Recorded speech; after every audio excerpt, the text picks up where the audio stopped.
The CEO's iced coffee hit his jacket like a slap. She didn't apologize, she attacked.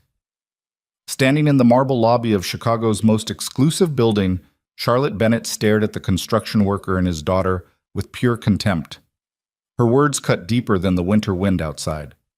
Maybe if you could actually provide for her, she wouldn't be dressed like that. The little girl's eyes filled with tears. The man stayed calm. Too calm.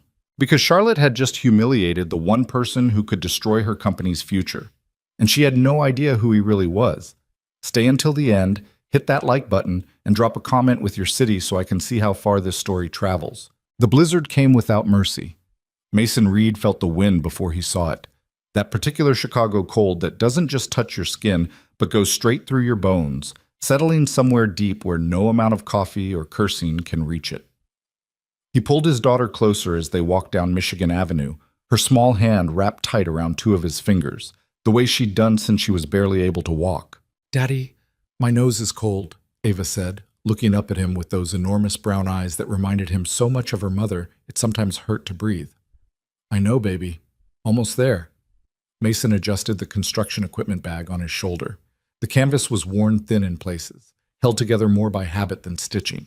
Inside, basic tools, a hard hat he hadn't needed in weeks, and the folder containing documents that would change someone's life today, just not in the way they expected. Ava's penguin hat, the one with the stupid felt beak and the googly eyes she'd begged for at Target last month, kept slipping down over her eyebrows. She pushed it back up for the fourth time in as many minutes, her mittens too bulky for the job, but doing it anyway because she was 6 and stubborn and absolutely her father's daughter. The sidewalk was already disappearing under fresh snow. Early December in Chicago meant the city transformed from gray concrete to white chaos in about 20 minutes, and they were right in the middle of that transformation now. Cars moved slowly, their headlights cutting weak beams through the falling snow. A taxi laid on its horn. Someone shouted something that got lost in the wind. "That building?" Ava pointed ahead to where Harrow Tower cut into the low clouds like a blade. 43 floors of steel and glass and money. So much money. "That's the one." "It's really big." "Yeah." "Bigger than the library?" "Way bigger." "Bigger than the whole zoo?" Mason smiled despite the cold gnawing at his face. "Probably not that big." They reached the entrance, a massive revolving door flanked by two traditional doors that looked like they'd been designed specifically to make regular people feel small. A doorman in a long coat stood inside, visible through the glass but not moving to help. Mason had learned a long time ago that guys like that only open doors for certain types of people, and a man in a 15-year-old work jacket with paint stains and a kid in a clearance rack snowsuit didn't qualify. He pushed through the revolving door, felt the blast of heated air, heard Ava's little gasp of delight at the warmth. The lobby hit them like a different planet. Marble floors stretched out in every direction, polished to the kind of shine that made you aware of your boots. The ceiling was 2 stories up, decorated with geometric patterns in gold leaf that probably cost more than most people made in a year. Christmas decorations hung everywhere, not the plastic stuff from drugstores, but real garland, actual pine, enormous red ribbons that looked hand-tied by someone whose entire job was making rich people feel festive. A security desk sat in the center like a command post. 2 guards in crisp uniforms watched everyone who entered with the kind of neutral suspicion that came from years of deciding who belonged and who didn't. Mason felt Ava squeeze his hand tighter. "You okay?" She nodded, but her eyes were wide, taking it all in. The chandeliers, the people in their expensive coats, the way shoes clicked against marble with a sound that announced importance. "Remember what we talked about," Mason said quietly. "That people are just people." "That's right. All this—" He gestured at the lobby. "It's just decoration. Doesn't mean anything about who anybody actually is." A woman in a charcoal pantsuit walked past them toward the elevators, her heels making that confident staccato rhythm. She glanced at Mason and Ava, her expression flickering with something, confusion maybe, or disapproval, before she looked away. The kind of look that asked the question without saying it. What are they doing here? Mason had seen that look his whole life, from teachers who assumed he wouldn't finish high school. From the administrator at the private school who'd raised her eyebrows when he'd shown up for Ava's enrollment meeting, still wearing his work clothes because he'd come straight from a job site. From his own father-in-law before Sarah died, back when the old man still thought his daughter had married down. He'd learned to let it slide off, mostly. Mr. Reed? Mason turned. A young guy in his 20s approached from the elevator bank. Expensive suit, nervous energy, the kind of eager professionalism that screamed junior associate trying to make partner. Mason recognized him from the emails. Andrew something. Whitfield, maybe. That's me. Great. We're all set up on 40. Conference room's ready whenever you... Andrew's eyes dropped to Ava. Something in his expression shifted. Not quite disapproval, but definitely recalculation. Oh, I didn't realize you'd be bringing my daughter, Mason said flatly. That a problem? No, of course not. We didn't prepare for... Andrew forced a smile that didn't reach his eyes. It's fine, totally fine. Maybe she can wait in the lobby. We have a lovely seating area, very comfortable, and she stays with me. The words came out harder than Mason intended, but he didn't take them back. He'd promised Ava she could come today. She'd been excited all week, ever since he'd explained that Daddy owned a big building in the city, and today they were going to meet the people who wanted to buy it. She'd drawn a picture of Harrow Tower in crayon, all crooked lines and impossible windows, and taped it to their refrigerator between her math homework and the grocery list. No way was she sitting alone in some lobby while lawyers discussed millions of dollars upstairs. Andrew's smile went brittle. Of course, whatever you prefer. The team's just, well, Ms. Bennett is already here, and she's fairly particular about... The elevator dinged, the doors slid open, and Charlotte Bennett stepped into the lobby like she owned it, which, in about 3 hours, she technically would. Mason's first impression, power. Not the loud kind that needed to announce itself, but the quiet kind that didn't bother, because everyone already knew. She wore a black coat that probably cost what he used to make in 2 months, cut perfectly to her frame, moving with her like it had been designed specifically for the way she walked. Her hair was pulled back severe and exact. Diamond earrings caught the light, small, tasteful, expensive in that way that whispered instead of shouted. She was on her phone, naturally, talking fast, her voice sharp with the kind of impatience that came from having too many decisions to make and not enough hours to make them. I don't care what the preliminary audit says, Richard. We're not moving on the Portland property until I see the full environmental report.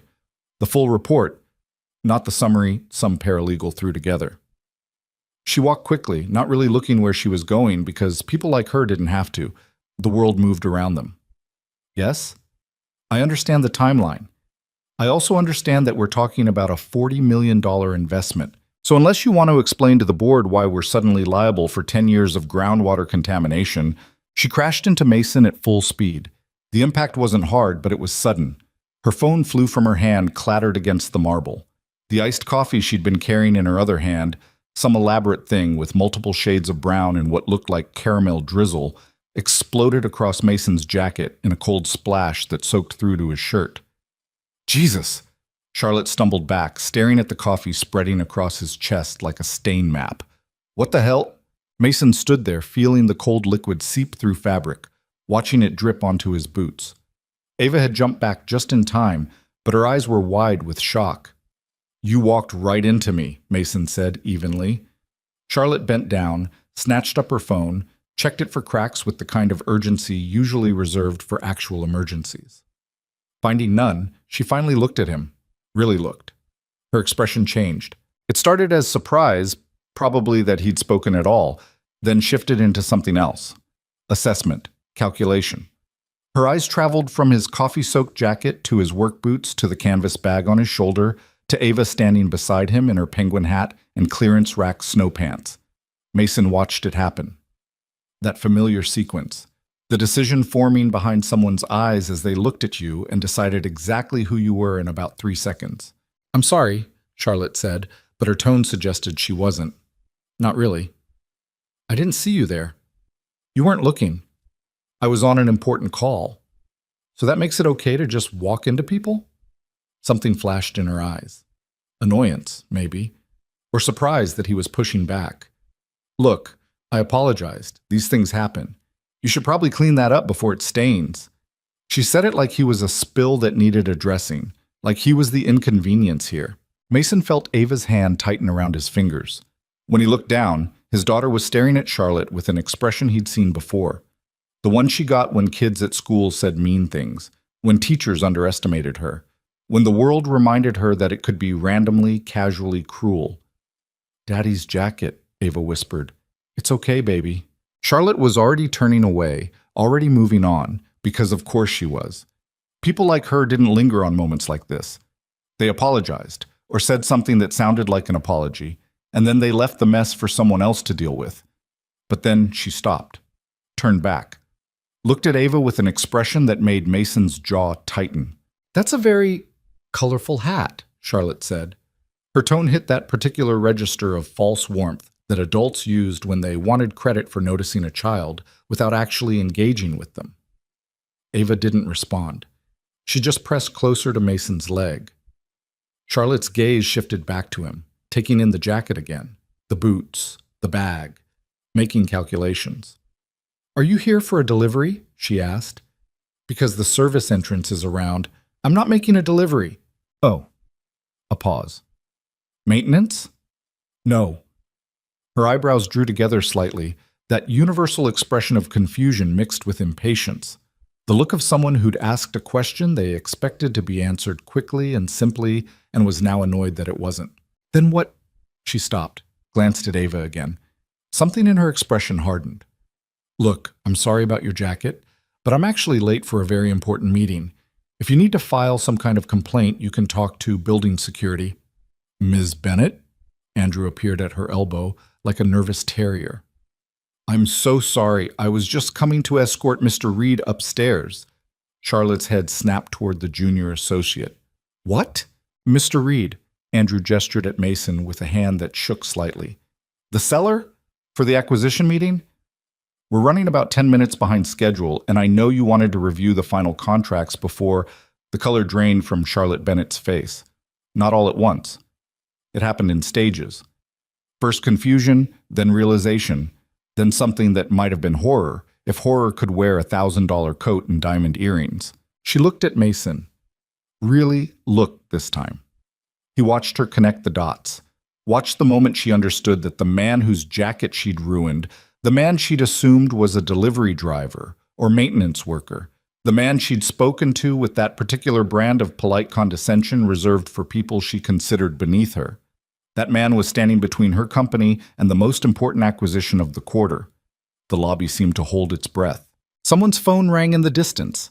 A heating vent hummed. Outside, snow continued to fall against windows that filtered it into something almost beautiful. Mason didn't say anything, didn't need to. The silence was doing all the work. Charlotte opened her mouth, closed it, opened it again. "You're," she started. "Mason Reed," he said quietly. "Owner of Harrow Tower, the building you're here to buy." Her hand, the one not holding her phone, moved slightly, like she was going to offer it for a handshake, then dropped back to her side when she realized how absurd that would be. You didn't shake hands with someone after you'd just drenched them in coffee and suggested they use the service entrance. "I didn't." Charlotte stopped, started again. "I thought that I was the help." Mason kept his voice level, conversational almost. "Yeah, I got that." Andrew looked like he wanted to disappear into the marble floor. One of the security guards was watching now, his hand resting near his radio like he was trying to decide if this situation required intervention. Charlotte's jaw tightened. Mason saw her straighten her spine, saw the way she pulled that power back around herself like armor. When she spoke again, her voice had regained some of its earlier sharpness. "Let's not make this more awkward than it needs to be," she said. "Obviously there was a misunderstanding. I didn't know who you were. You have to admit you don't exactly look like—" She stopped, seemed to realize that finishing that sentence would only make things worse, but Mason finished it for her. "Like what?" he asked. "Like someone who'd own a building like this? Like someone worth $40 million? Like someone you should treat with basic respect?" "That's not what I meant." "No?" Charlotte's eyes flashed. "I apologized for the coffee. I've acknowledged the confusion. What exactly do you want from me here? What did he want? Mason wasn't entirely sure. An actual apology, maybe. Some acknowledgement that she'd judged him entirely on appearance and gotten it completely wrong. Some sign that she understood why that was a problem. But before he could answer, Ava spoke up. You were mean to my daddy. Her voice was small but clear, cutting through the tension like a bell. You didn't say sorry the right way. Charlotte looked down at her, visibly startled, like she'd forgotten the child was there, or maybe like she'd never actually been called out by a 6-year-old before. Ava, Mason said quietly. It's okay. But she was mean. Ava's bottom lip trembled slightly. She spilled on your good jacket, and then she was mean about my hat, and she thought you were... She thought... The little girl couldn't quite articulate it, but she didn't need to. Everyone standing there knew exactly what Charlotte had thought. Charlotte Bennett's expression cycled through several emotions in rapid succession. Shock, discomfort, something that might have been shame buried quickly under a layer of defensive annoyance. I wasn't mean, she said, addressing Ava directly now.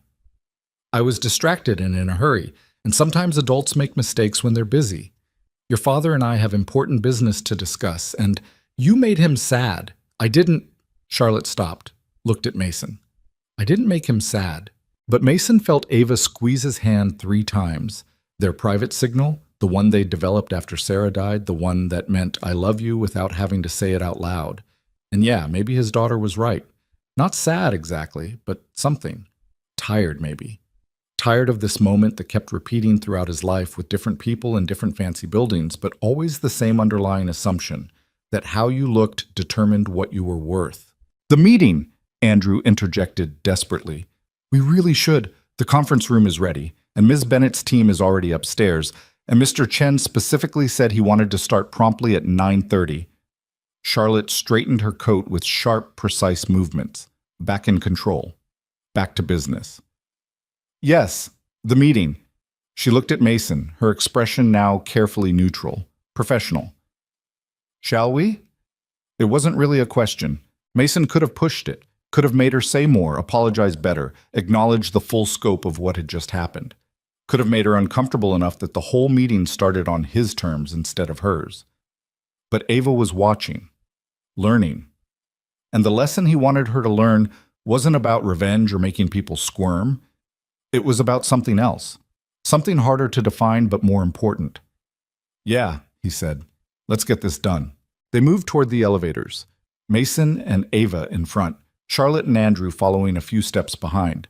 Mason could feel Charlotte's presence like heat at his back, could practically hear her mind working, recalculating, trying to figure out how to salvage this. The elevator arrived, the doors opened. They all stepped inside. The space felt smaller than it should, more intimate, the kind of forced proximity that made every breath noticeable. Andrew pressed the button for 40. The doors slid shut. The elevator began its smooth ascent, so smooth you could barely feel it move. Just the numbers climbing on the digital display above the doors. 5, 8, 12. Nobody spoke. Charlotte stood in this corner, her phone in her hand but not looking at it. Mason could see her reflection in the polished elevator doors, her jaw set, her eyes fixed on nothing, that carefully controlled expression people wore when they were trying very hard not to show what they were actually feeling. Ava leaned against his leg, one hand holding his, the other adjusting her penguin hat. 50, 19, 23. Mr. Reed, Charlotte said finally. Her voice was quieter now, less sharp. I really didn't mean to... Don't. She stopped. Don't apologize because you think you have to, Mason continued, still watching her reflection. Don't apologize because there's a business deal at stake. If you're going to say sorry, mean it. Otherwise, let's just get through this meeting and go our separate ways. 27, 31, 35.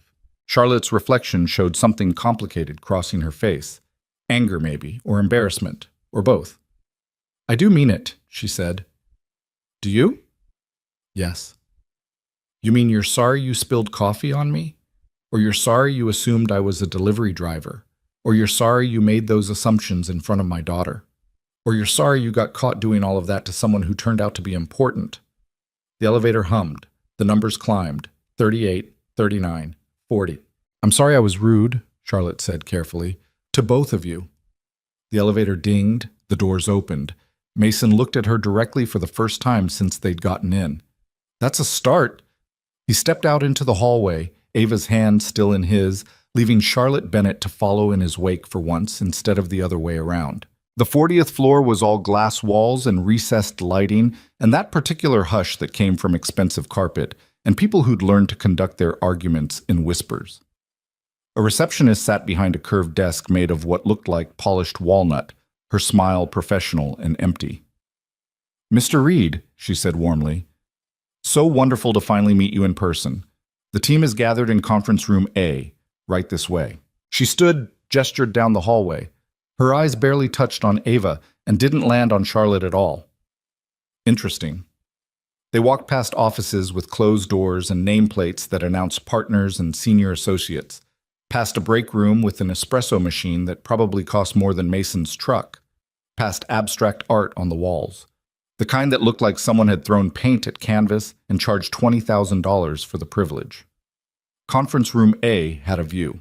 Floor-to-ceiling windows looked out over Chicago. The city stretched below them like a model. Even through the snow, you could see the lake in the distance, gray and angry. The room itself was dominated by a massive table made of dark wood, surrounded by leather chairs that probably cost $500 each. 6 people waited inside. Lawyers, mostly. Mason could tell by the way they dressed, the way they'd arranged their documents in precise stacks, the way they stood when he entered like they'd all practiced the movement. A couple of financial advisors, probably.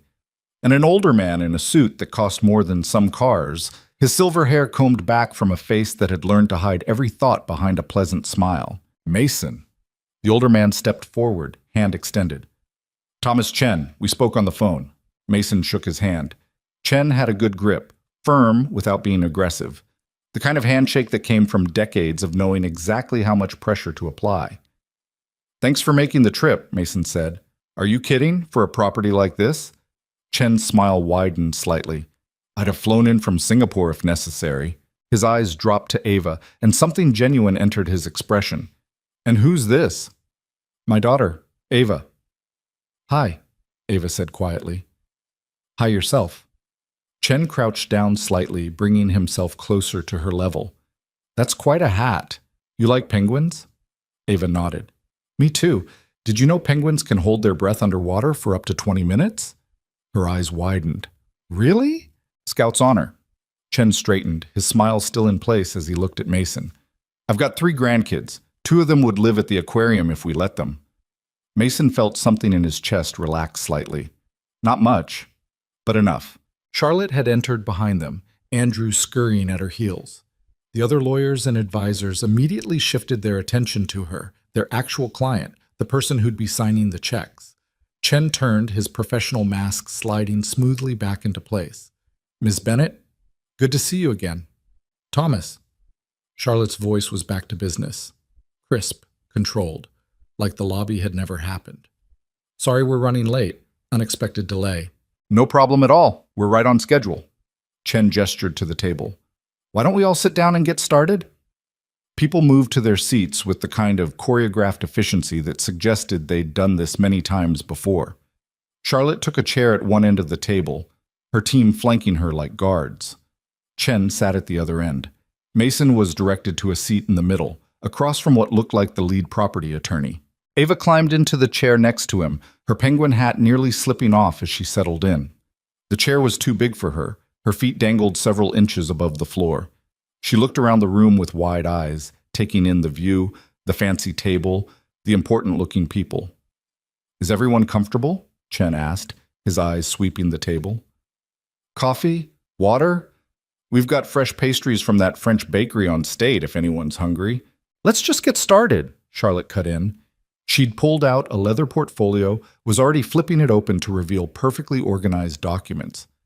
"I've reviewed the updated appraisal and I have some questions about the third-floor commercial tenants." "Actually," Mason interrupted quietly, "before we jump into business, I think we need to address something." The room went still. Charlotte looked at him, her expression carefully blank. "Address what?" Mason glanced at Ava, then back at Charlotte, choosing his words with care. "What happened downstairs?" he said. "In the lobby." You could have heard a snowflake land. Chen's eyebrows rose slightly. The lawyers exchanged glances. Andrew looked like he might actually faint. Charlotte's jaw tightened. I don't think that's necessary. I do. Mr. Reed, Ms. Bennett walked into me while she was on her phone, Mason said, addressing the room now, his voice calm and matter-of-fact. Spilled coffee all over my jacket, then spent the next 2 minutes making assumptions about who I was and why I was in the building. Suggested I use the service entrance. Asked if I was maintenance. He paused. All of this happened in front of my 6-year-old daughter. The silence that followed was different from before. Heavier. Chen's pleasant expression had disappeared entirely.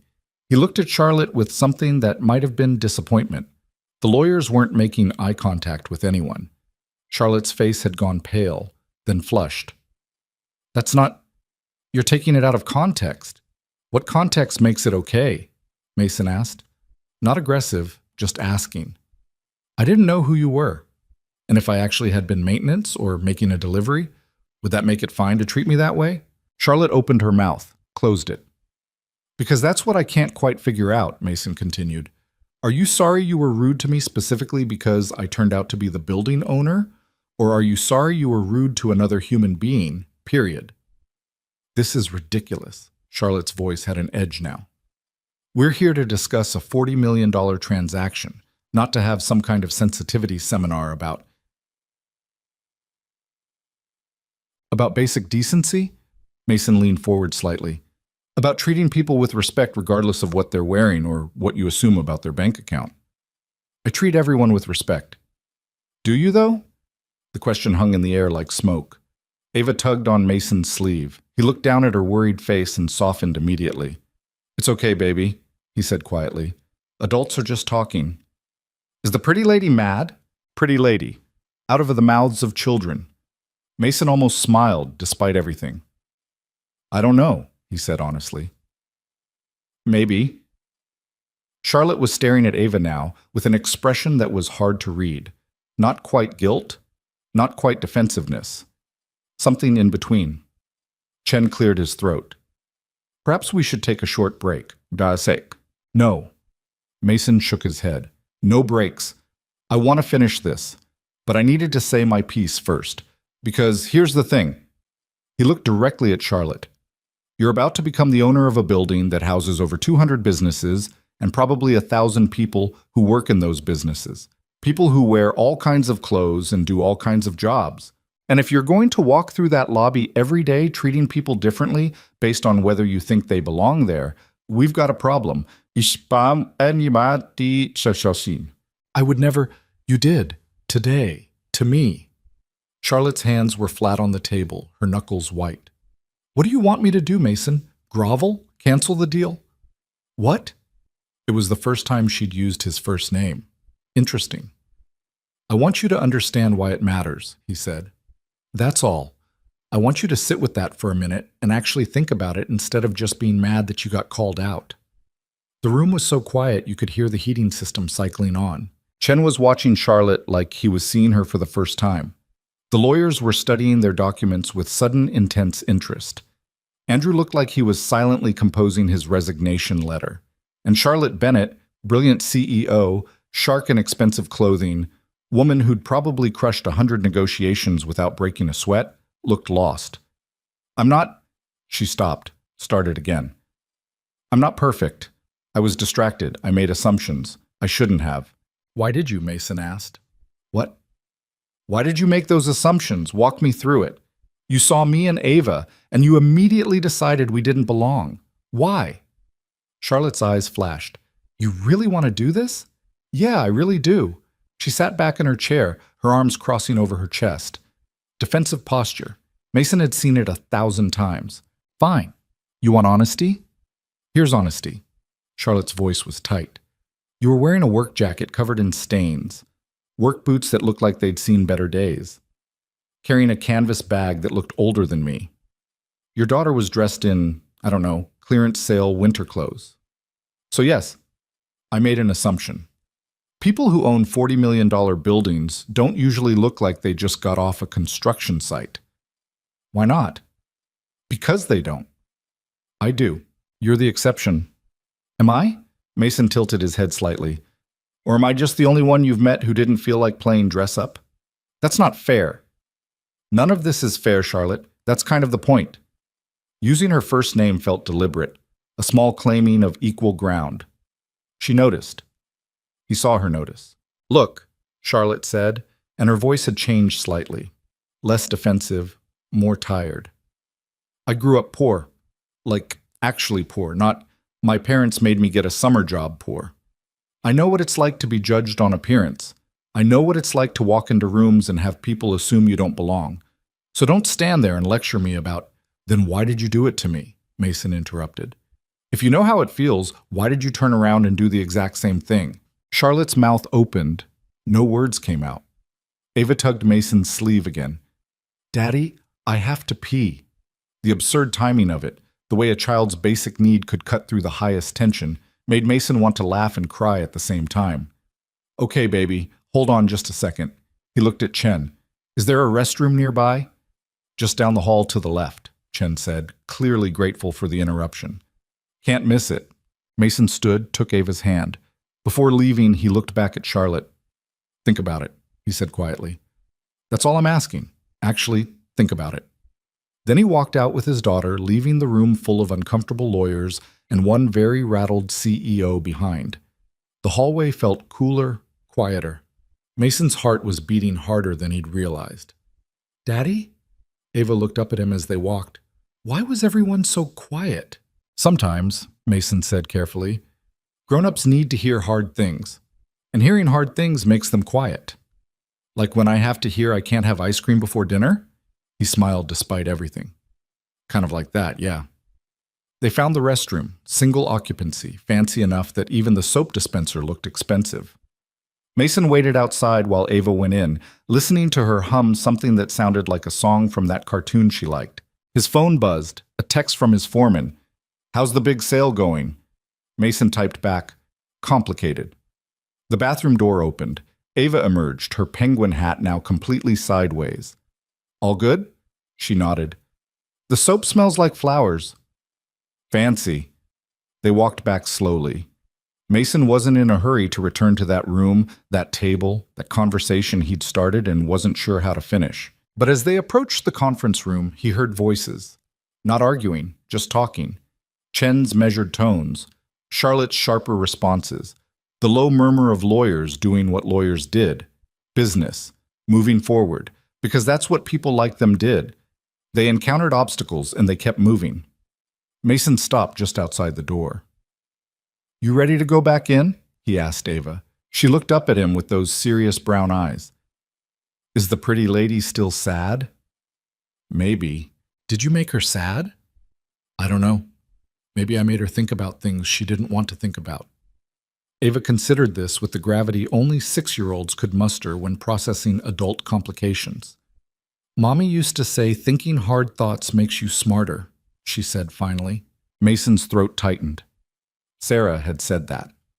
Usually when helping Ava with homework, or when Ava complained that math was too hard, or when life in general felt overwhelming for a small person trying to make sense of big concepts. Yeah, he managed. Yeah, she did say that. Then maybe making the pretty lady think hard thoughts is good. Out of the mouths of children, Mason thought again. Out of the mouths of children. He pushed open the conference room door. Everyone looked up. Charlotte's eyes found his immediately, held for a second longer than necessary, then dropped back to the documents in front of her. All set? Chen asked pleasantly. All set. Mason and Ava returned to their seats. The chair still too big for her, her feet still dangling. She'd brought a small notebook and crayons from somewhere. Probably Andrew had scrambled to find something to keep her occupied, and started drawing with the intense concentration the children brought to their art. So, Chen continued, clearly relieved to be back on professional ground, we were just discussing the tenant agreements for the commercial spaces. Ms. Bennett had some questions about the renewal terms. And just like that, they were back in business mode. Back to numbers and clauses, and the mechanical process of transferring ownership of something worth $40 million from one person to another. But something had shifted. Mason could feel it, the way Charlotte kept glancing at him when she thought he wasn't looking, The way her questions had lost some of their aggressive edge. The way she sat slightly differently in her chair, like she was aware of her posture in a way she hadn't been before. An hour passed. Then another. They worked through commercial leases and residential agreements, discussed property management and maintenance contracts, reviewed the inspection reports and the updated surveys, all the tedious, necessary details that turned a building from something you owned into something someone else owned.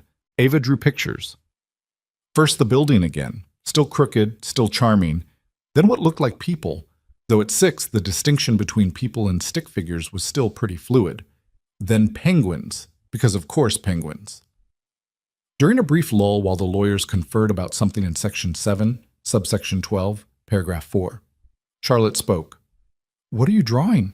She was looking at Ava, her voice softer than Mason had heard it yet. Ava held up her picture. "The tower. It's very tall. Daddy says it's really tall in real life, too." "It is." Charlotte paused. "Did you draw the people?" "That's Daddy." Ava pointed to a slightly larger stick figure. "And that's me. And that's you." Charlotte blinked. "Me?" "The pretty lady from downstairs."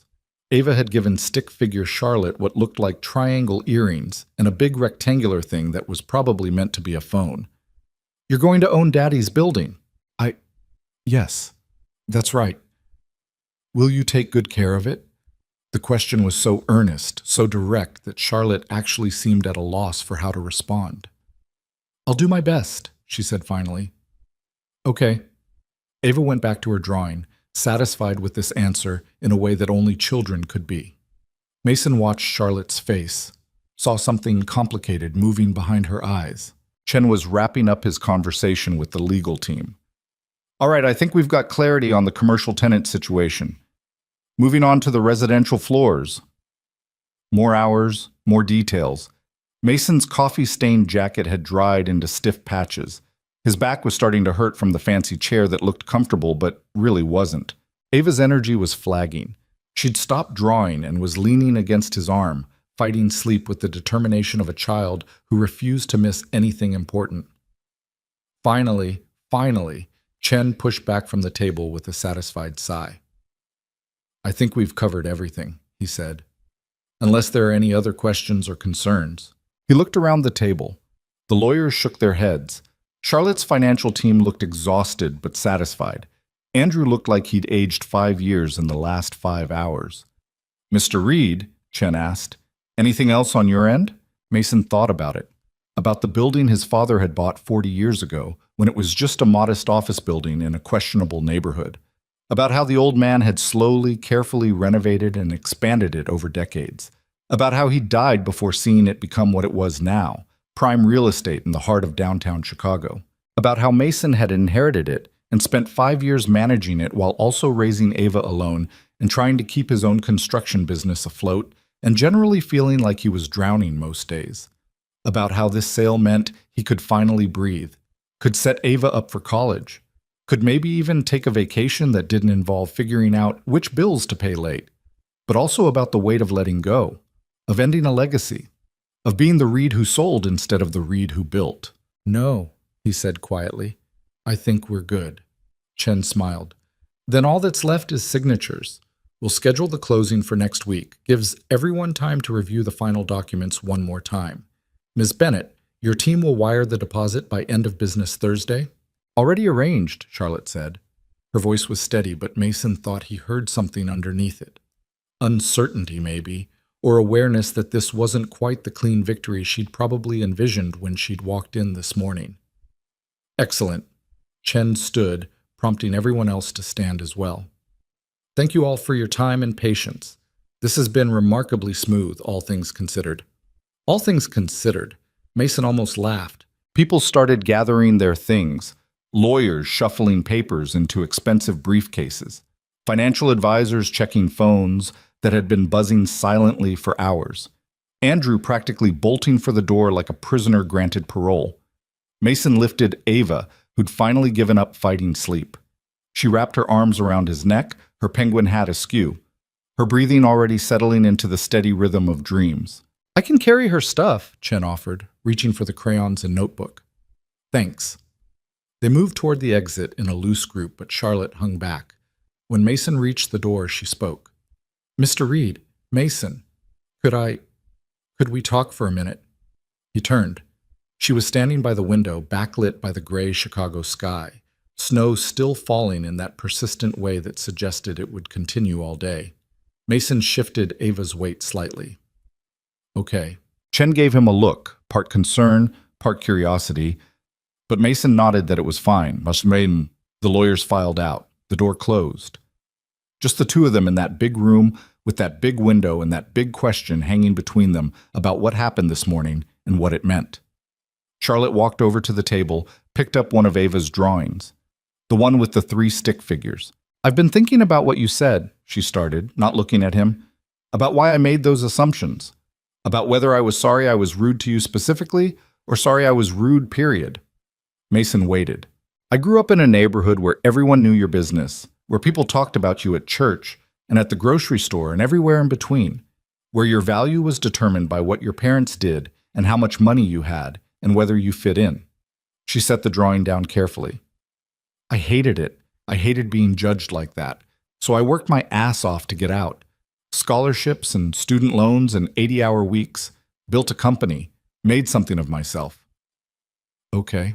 But somewhere in all that—" She stopped. Her hands were resting on the table edge, gripping slightly. "Somewhere in all that, I became the thing I hated. I became the person who judges, who makes assumptions, who decides someone's worth in 3 seconds based on what they're wearing." She finally looked at him. "I'm not making excuses," Charlotte said. "I'm just trying to explain. I don't think I'm better than other people. I stopped seeing them as people. Does that make sense?" "Yeah," Mason said quietly. "It does." "Your daughter asked if I'd take good care of the building." Charlotte's voice cracked slightly, like it was a pet or something, like it mattered beyond just the money. "It does matter. I know that now." She moved away from the table toward the window. "I looked at you this morning and I don't even know what I saw. A complication, an interruption, someone who didn't fit into my schedule or my expectations. I didn't see a person. I definitely didn't see a father just trying to get through a winter morning with his kid. Outside, the snow fell. Inside, a CEO who probably hadn't been truly honest with another human being in years was trying to find words for something she'd maybe never articulated before. "I'm sorry," Charlotte said. "Actually sorry.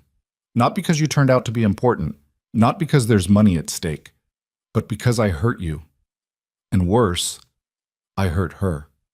She gestured toward Ava sleeping in his arms. "I made a little girl who was just excited to see her dad's building feel small, and that's—" Her voice broke completely. "That's unforgivable." Mason felt Ava shift against him, mumbling something in her sleep about penguins. "Nothing's unforgivable," he said, "but not everything can be fixed with just saying sorry, either." "I know."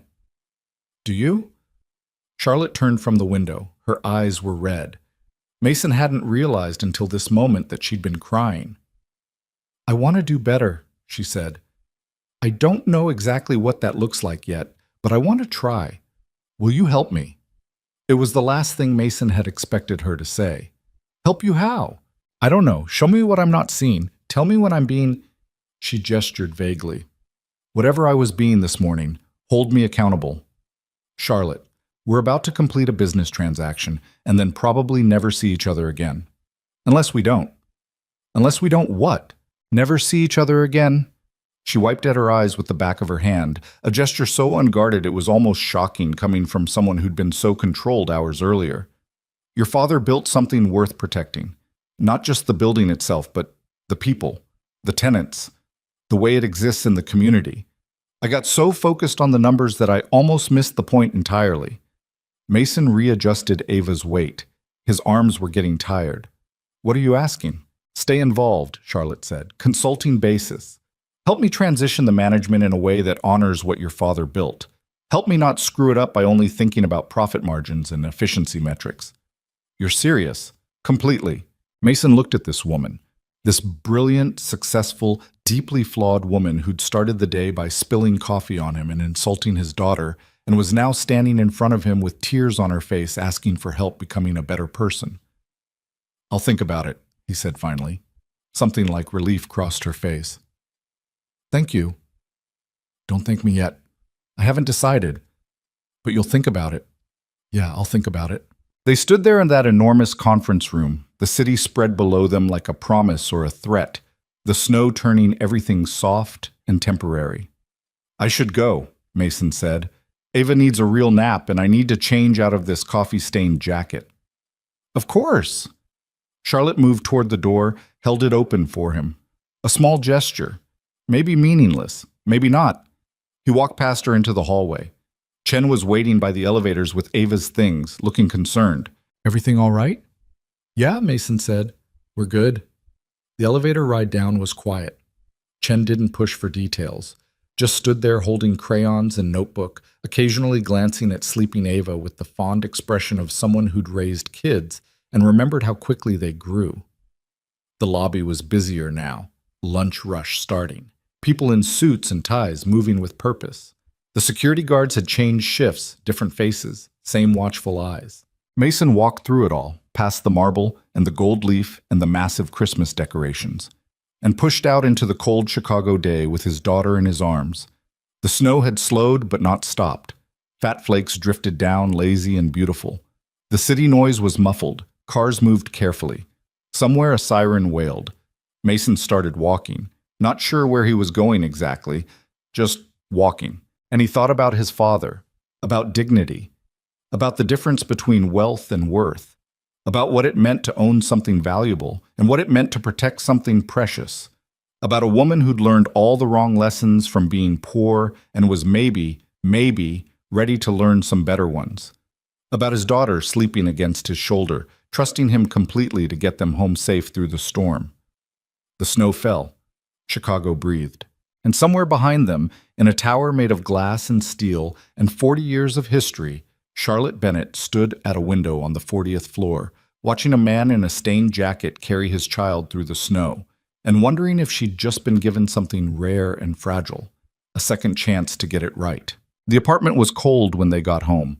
Mason kicked the door shut behind them, still carrying Ava, and felt the familiar blast of air that meant the radiator was acting up again. Third time this month. He made a mental note to call the super, then remembered he was about to have enough money that he could just move somewhere with heat that actually worked. The thought felt strange, disorienting almost. He laid Ava on the couch, pulled the throw blanket over her, adjusted her penguin hat one last time before finally taking it off. Her face was peaceful in sleep, cheeks still pink from the cold outside. She'd be out for at least an hour, maybe 2 if he was lucky.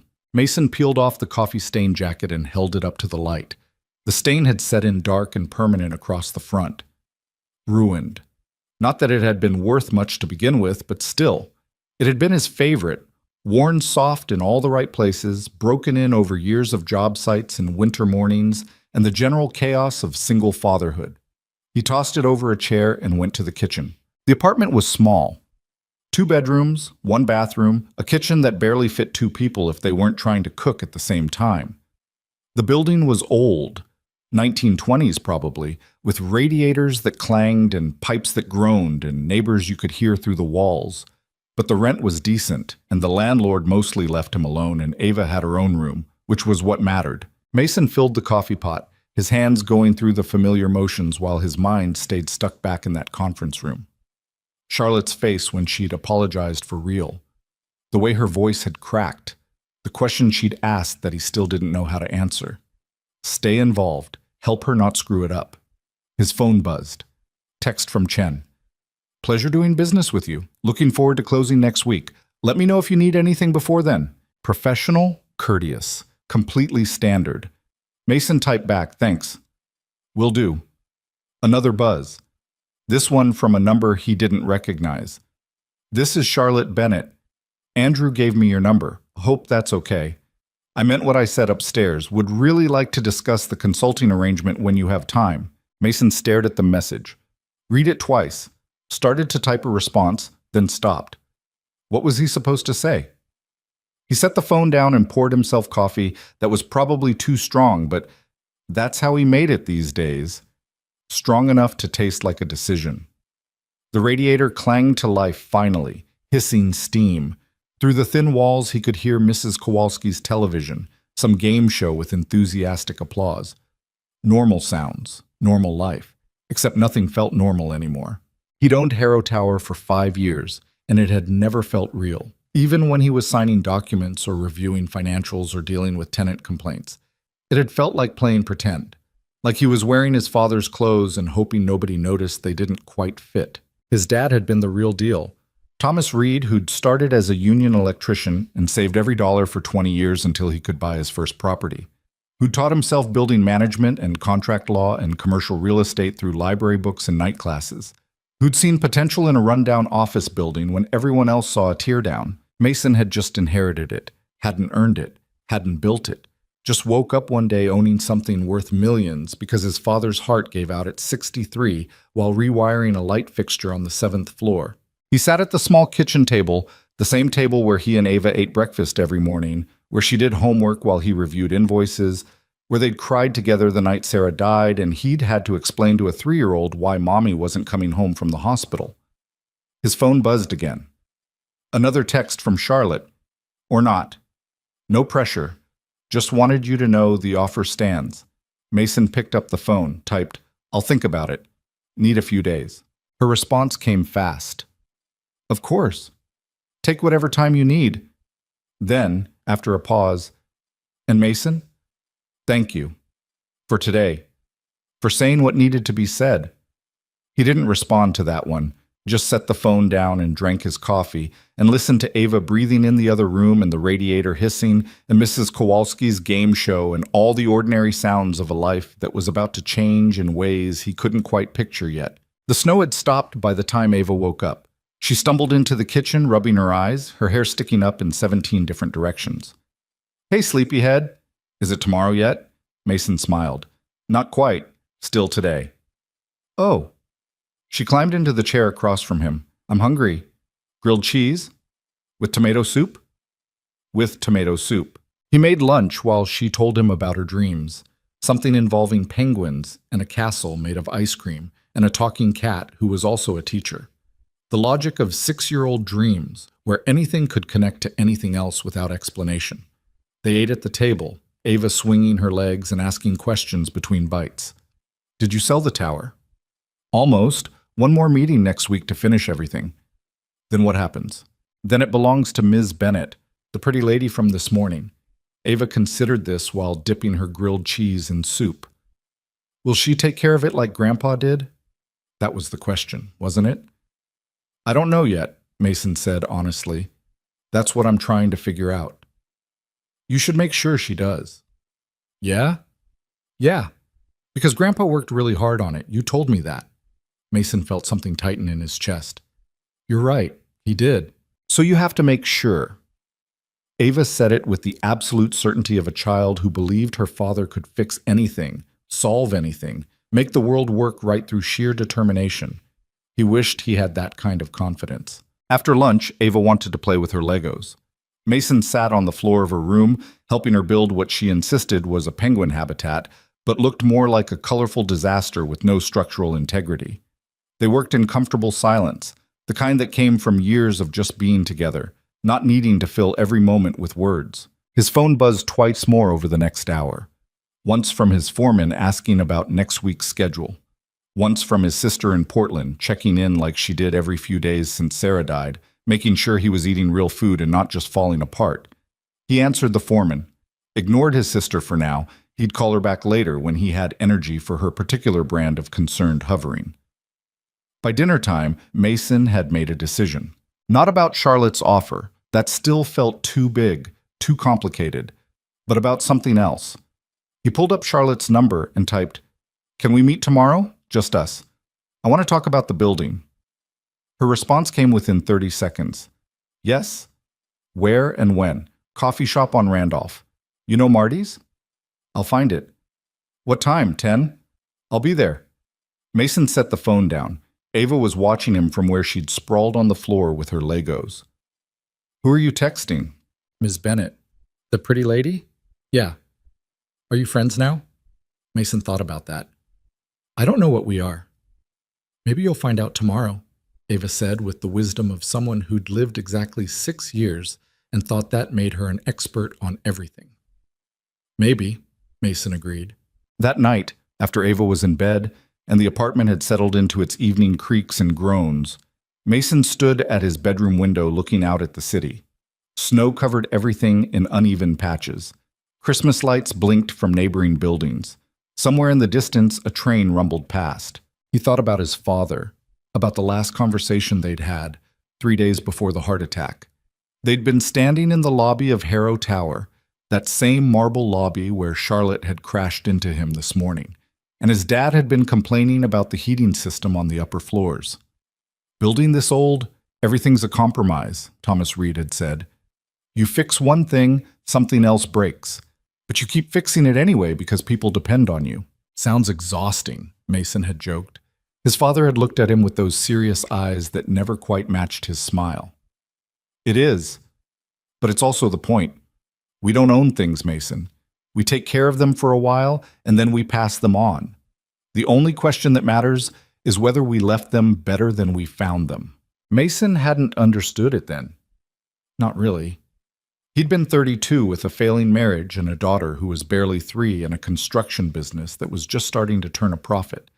The idea of legacy and responsibility and leaving things better, it had all felt abstract, theoretical. Now, standing in his cold apartment looking out at the city his father had loved, Mason understood. The building wasn't the point. The money wasn't the point. The point was what his father had actually said. People depended on you, and you kept fixing things anyway. Charlotte Bennett was offering him a chance to keep fixing things. The question was whether he trusted her enough to help. Marty's coffee shop was exactly the kind of place Charlotte Bennett would never normally enter. Mason arrived 10 minutes early and claimed a booth in the back, away from the windows. The place hadn't been updated since probably 1987. Vinyl seats patched with duct tape, laminate tables scarred with decades of coffee rings, a jukebox in the corner that only played if you kicked it in the right spot. The coffee came in thick ceramic mugs that were chipped but clean, and Marty himself, pushing 70, suspenders holding up jeans worn soft as flannel, worked the counter with the efficiency of someone who'd made 10,000 cups of coffee in his life and could do it in his sleep. You want the usual? Marty called over when Mason sat down. Yeah, thanks. Your girl not with you today? School day tomorrow. Couldn't bring her. Too bad. She brightened up the place. Marty started the coffee, then glanced toward the door as it chimed. His expression shifted slightly. Not quite disapproval, but definitely assessment. Charlotte Bennett walked in looking exactly like someone who'd never been in a place like this before. She wore designer jeans, the kind that cost $300 to look perfectly casual, and a cream-colored sweater under a coat that probably had an Italian name Mason couldn't pronounce. Her hair was down today, softer than the severe style from yesterday, but her bearing was the same. Careful. Controlled. She spotted Mason and walked over, her eyes taking in the booth, the duct tape, the general shabbiness of everything with an expression Mason couldn't quite read. This is Marty's, he said as she slid into the seat across from him. I see that. Not what you're used to. No. She set her phone on the table, screen down. A small gesture, but deliberate, giving him her attention. But I asked you to help me see things differently. Might as well start here. Marty appeared with Mason's coffee and a menu he tossed in front of Charlotte. What can I get you? Just coffee, please. Black. You sure got fresh apple pie? Made it this morning. Charlotte hesitated. I don't usually... She'll take a slice, Mason interrupted. Trust me. Marty grunted approval and shuffled off. I don't eat pie for breakfast, Charlotte said. It's 10 o'clock, not breakfast. I don't eat pie at 10 o'clock either. You will today. Something in his tone made her stop arguing. She just nodded, settled back against the vinyl seat, and waited. Mason took a sip of coffee that was too hot and tasted like burnt hope and nostalgia. Perfect. I've been thinking about your offer, he said. And? I want to know what you actually want, not the corporate answer, the real one. Charlotte was quiet for a moment. Marty returned with her coffee and pie, and she stared at the slice like it was a test she hadn't studied for. Eat first, Mason said. Then we talk. You're very bossy for someone who needed to sell his building. Needed to sell, wanted to sell, different things. She picked up the fork, took a tentative bite. Her expression changed immediately. Surprise, then something like pleasure, then almost annoyance that she was enjoying it. Okay, she admitted. That's actually really good. Marty doesn't do anything halfway. They sat in silence while she ate. Mason watched the shop around them. Morning regulars filtering in, retired guys reading newspapers, a couple of construction workers grabbing coffee before a job, a young woman with a laptop and headphones, probably working remote from somewhere that had Wi-Fi that actually worked. Normal people living normal lives in a city that kept spinning, whether you were rich or poor or somewhere in between. I want to not fail, Charlotte said suddenly. Mason looked back at her. She'd set down the fork, was staring at the remaining pie like it held answers. Fail at what? Everything. The building. The business. Being, she gestured vaguely, a decent person. I spent so long climbing, Mason. So long proving I belonged in rooms where people like me don't usually get to sit. And somewhere in all that proving, I forgot why I wanted to be there in the first place. Why did you want to be there? I don't know anymore. That's the problem. Marty refilled Mason's coffee without being asked. Charlotte pushed her mug toward him, and he filled hers too, his expression neutral but his eyes curious. When I was 16, Charlotte continued after Marty left, my mom worked 3 jobs, cleaning offices at night, cashier during the day, weekend shifts at a laundromat. She worked herself half to death so I could go to a decent school, so I could have a chance she never got. That's a lot of pressure. It was everything. I couldn't fail because she'd sacrificed too much. So I didn't. I got the scholarships, got the degree, got the job, built the company, made the money. She looked up at him. And then one day I'm standing in a marble lobby destroying someone's jacket and insulting their daughter, and I realize I've become exactly the kind of person my mother spent her life being invisible to. Mason traced the rim of his coffee mug. So what changed? You called me out. Your daughter called me out. And I had to sit in that conference room and face the fact that I've spent 10 years becoming successful and about 10 minutes actually thinking about what that success cost. Cost you or cost other people? Both. A guy in paint-speckled overalls walked past their booth toward the counter. Charlotte watched him with an expression Mason recognized, that flicker of calculation, of assessment, of trying to place someone in a hierarchy that didn't actually exist outside her own head. You're doing it right now, Mason said quietly. Doing what?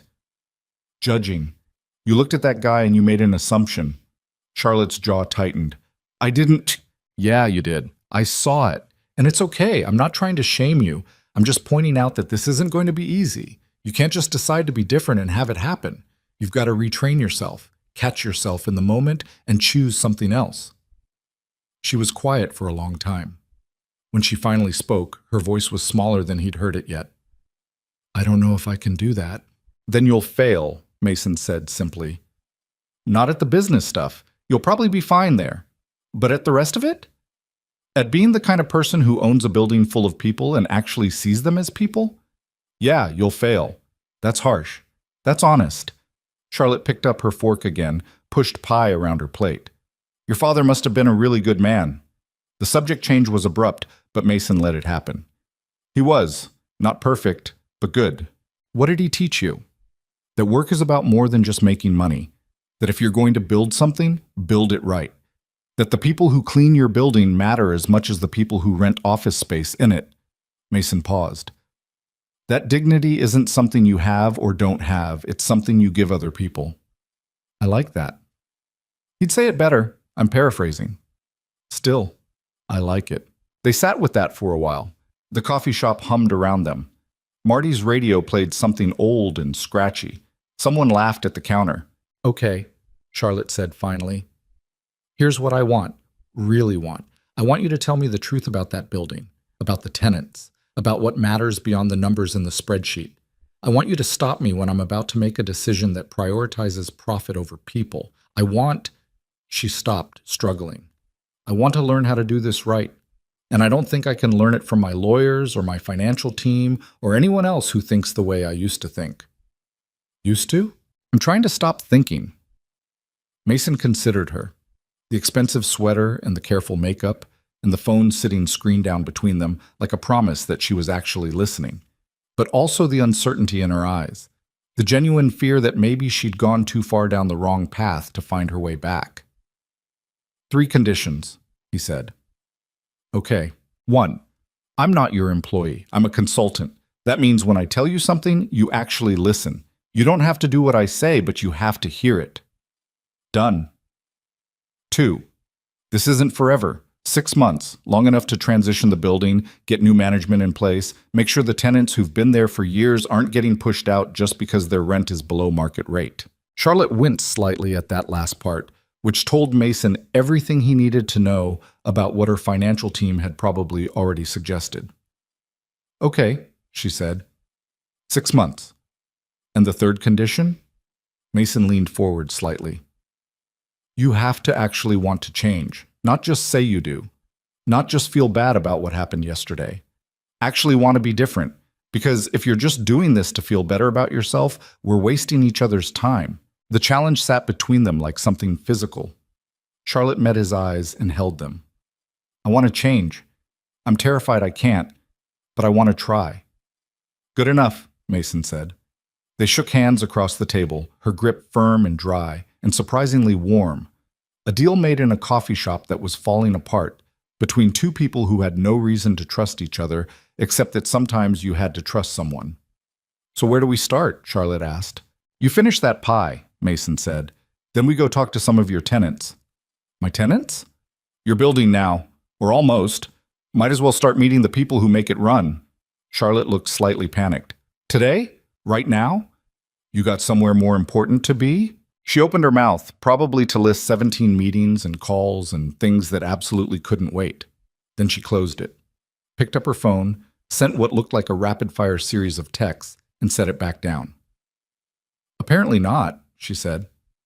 They finished their coffee. Charlotte actually cleaned her plate. The pie disappeared in small, deliberate bites like she was proving something to herself. Mason left cash on the table, and they walked out into cold that had teeth. We taking your car, Gus? He asked. Charlotte gestured to a Tesla parked at a meter. Sleek, black, expensive. We're walking, Mason said. It's freezing. Building's 15 minutes away. You'll survive. She looked like she wanted to argue, but didn't. Just fell into step beside him as they headed east toward the lake, toward downtown, toward Harrow Tower, and all the people who lived and worked inside it without knowing their world was about to shift. They walked in silence for the first few blocks.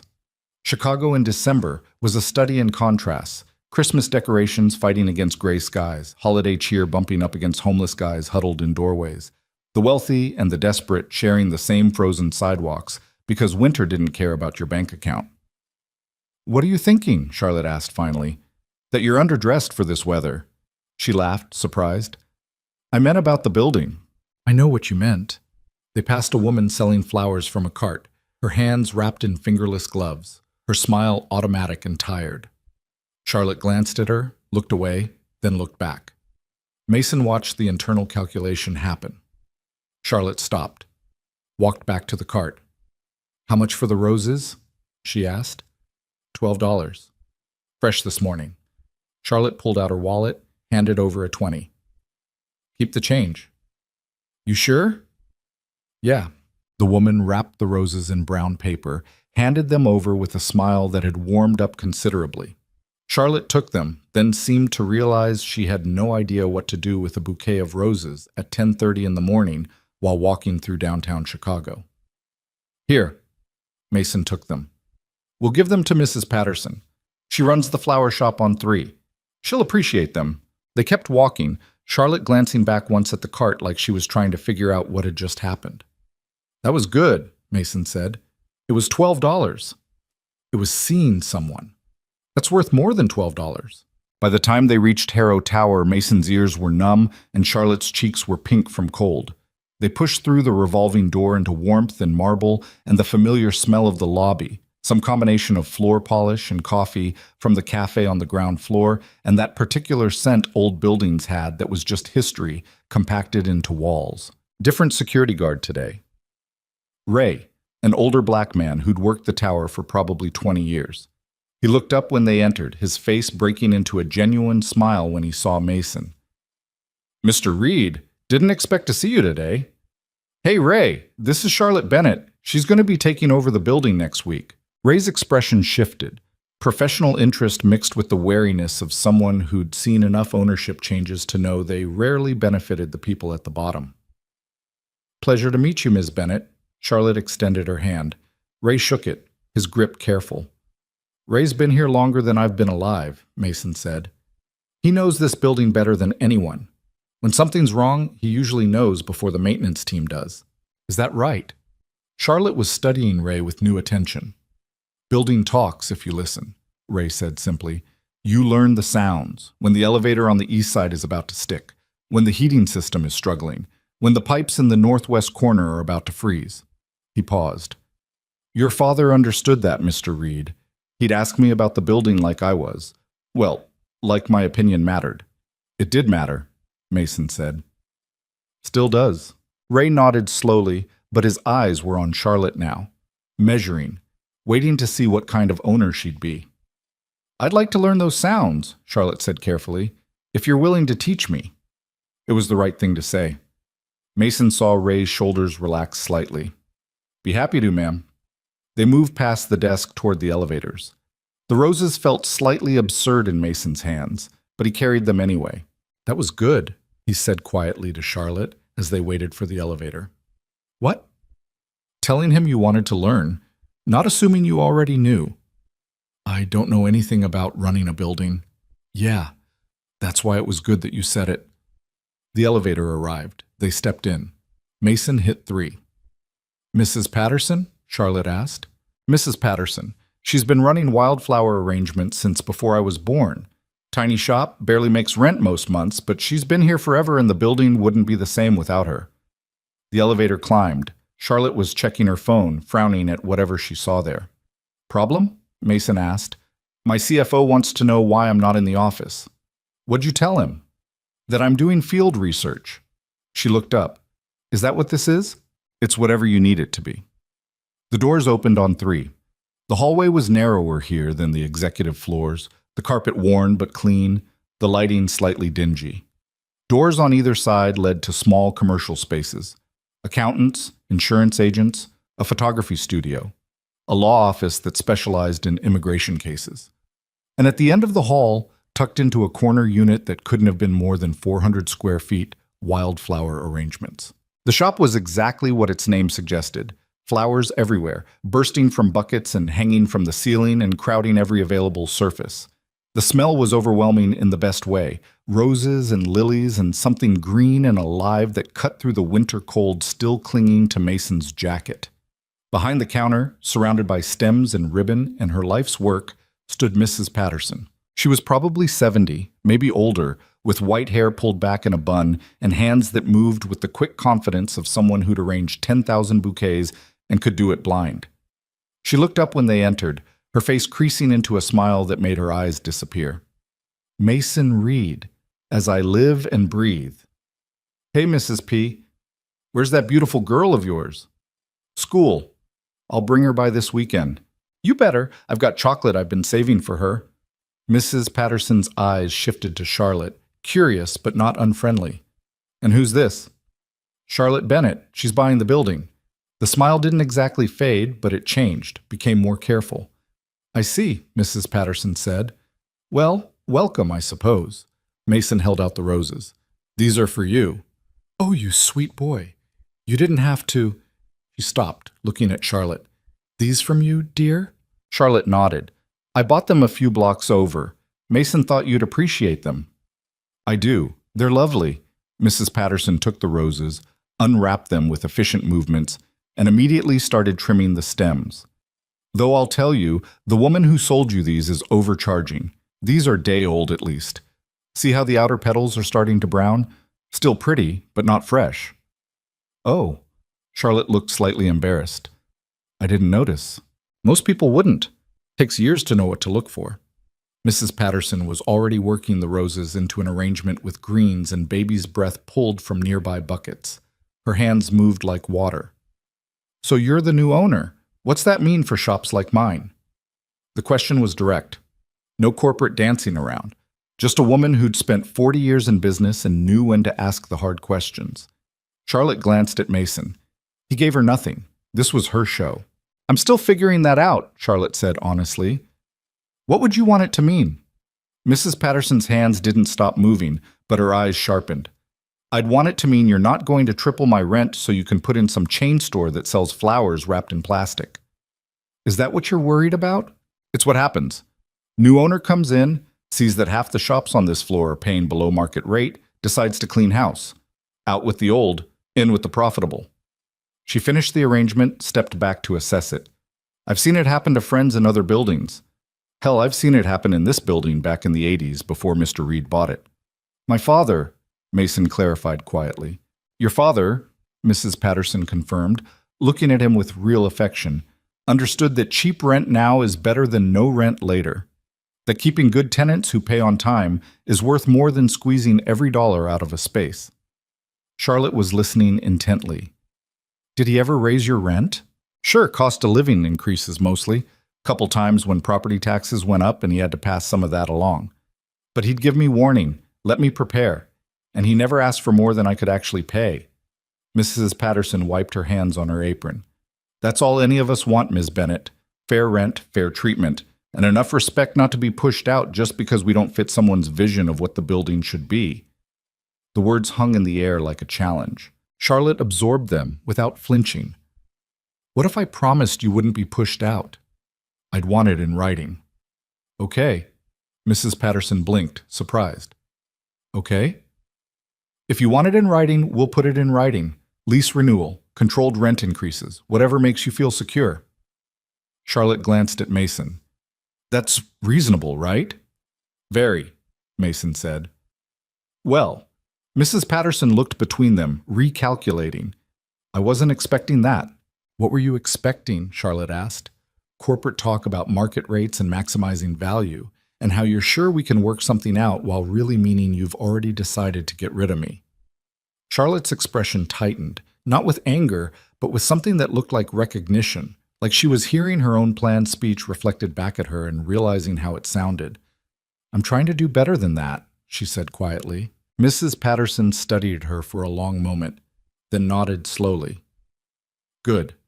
Because this building needs someone who'll do better. It deserves that. They talked for another 20 minutes. Mrs. Patterson showed them around her tiny shop, explaining her business with the easy confidence of someone who knew her craft completely. How she sourced flowers from a supplier on the south side who gave her better prices than the big distributors. How she'd built relationships with event planners and wedding venues across the city. How some months were feast and others were famine, but it averaged out over the year. Charlotte asked questions, real ones, not the kind designed to sound interested while already knowing the answers, but actual curiosity about how a small business survived in an expensive city. When they finally left, Mrs. Patterson sent them off with a small arrangement, white roses and evergreen, tied with silver ribbon. For your table, she told Charlotte, reminds you that beautiful things can grow in small spaces. Back in the elevator, Charlotte held the arrangement carefully. She was testing me, she said. Yeah. Did I pass? I don't know. Ask me in 6 months. They visited 4 more tenants that afternoon. An accounting firm run by 2 brothers who'd been in the building for 15 years. A legal aid office that provided free services to low-income families and operated on grants so thin they barely covered rent. A photography studio where a woman in her 30s created portraits that lined the walls in black and white beauty. And finally, a small tech startup, 6 people crammed into a space designed for 3, all of them young and optimistic and completely convinced their app was going to change the world. Each conversation followed a similar pattern. Wariness, questions about rent increases and lease renewals. Charlotte listening more than talking, making promises carefully, taking notes on her phone about concerns and requests and the small details that made each business unique. By the time they finished, it was almost 4. The winter sun was already starting to fade, throwing long shadows across the city. They stood in the lobby, both exhausted. That was harder than I expected, Charlotte admitted. What part? All of it. Looking at people and seeing their whole lives wrapped up in a lease agreement. Knowing that my decisions about rent increases could mean the difference between someone staying in business or closing their doors. She rubbed her eyes. Numbers on a spreadsheet are easy. People are complicated. Welcome to property management. Is it always like this? If you're doing it right. Charlotte's phone had been buzzing periodically all afternoon. She pulled it out now, scrolled through what looked like approximately 8 million messages. I have to go, she said reluctantly. Conference call with investors in 20 minutes. Okay. But this was good. Really good. Can we do it again? Yeah, Thursday work for you? I'll make it work. She started toward the door, then turned back. Mason? Yeah. Thank you. For not letting me off easy. For making me actually see all this. You're welcome. She left in a swirl of expensive coat and clicking heels, and Mason stood in the lobby of his father's building, his building, for one more week, and felt something shift in his chest that he couldn't quite name. Ray looked up from the security desk. She gonna be okay? He asked.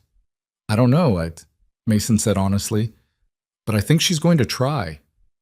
That's something, at least. Yeah, Mason agreed. That's something. He walked home through streets that had gone from afternoon to evening without him noticing, thinking about dignity and responsibility and his father's voice in his head saying that you don't own things, you just take care of them for a while. Thinking about a woman who'd spent years becoming successful and was just now learning what that success should actually mean. Thinking about Ava, who'd be waiting for him with homework questions and stories about school and absolute faith that her dad could handle whatever came next. The snow started again as he reached his building. Fat flakes drifting down like the sky couldn't make up its mind. Mason stood on the sidewalk looking up at his apartment window where a light was already on. Mrs. Kowalski watching Ava until he got home, and felt the weight of everything settling on his shoulders. But also something else, something that felt almost like hope. The call came at 2 a.m. Mason jerked awake to his phone vibrating on the nightstand, the screen too bright in the darkness. Unknown number. He almost ignored it. Nothing good happened at 2 a.m., but something made him answer. Yeah? Mr. Reed, this is Sandra from Dispatch at Harrow Tower. We've got a situation. Mason sat up, already reaching for his jeans on the floor. What kind of situation? Pipe burst on 12. Water's coming down into 11 and 10. Ray called emergency maintenance, but they're saying 45 minutes minimum, and the water's... It's bad, Mr. Reed, real bad. He was already moving, phone wedged between his shoulder and ear, pulling on clothes in the dark. I'll be there in 20 minutes. Keep calling maintenance. See if you can get anyone there faster. Yes, sir. Mason ended the call and stood in his bedroom, heart pounding. Through the wall he could hear Mrs. Kowalski's television still on. The woman never slept. He knocked quietly, waited for her shuffle to the door. Mason, what's wrong? Emergency at the building. Can you stay with Ava? Mrs. Kowalski was already nodding, already moving past him toward Ava's room. Go. I'll sleep on your couch. The girl won't even know you were gone. Thank you. He grabbed his keys and wallet, stopped at Ava's door just long enough to see her sleeping peacefully, penguin stuffed animal clutched to her chest. Then he was out the door and down the stairs and into his truck that protested starting in the cold. The drive downtown was empty streets and red lights he barely stopped for. His mind was running through scenarios. How bad was the burst? Which tenants were affected? What kind of damage were they looking at? 12 was mostly commercial. 11 and 10 were residential. People sleeping in their apartments while water poured through their ceilings. He made it in 18 minutes. The lobby was chaos. Ray at the security desk on 3 phones at once, his usual calm replaced by controlled urgency. A woman in pajamas and a winter coat clutching a cat carrier and crying. 2 guys from 11 standing in wet socks, their expressions shell-shocked.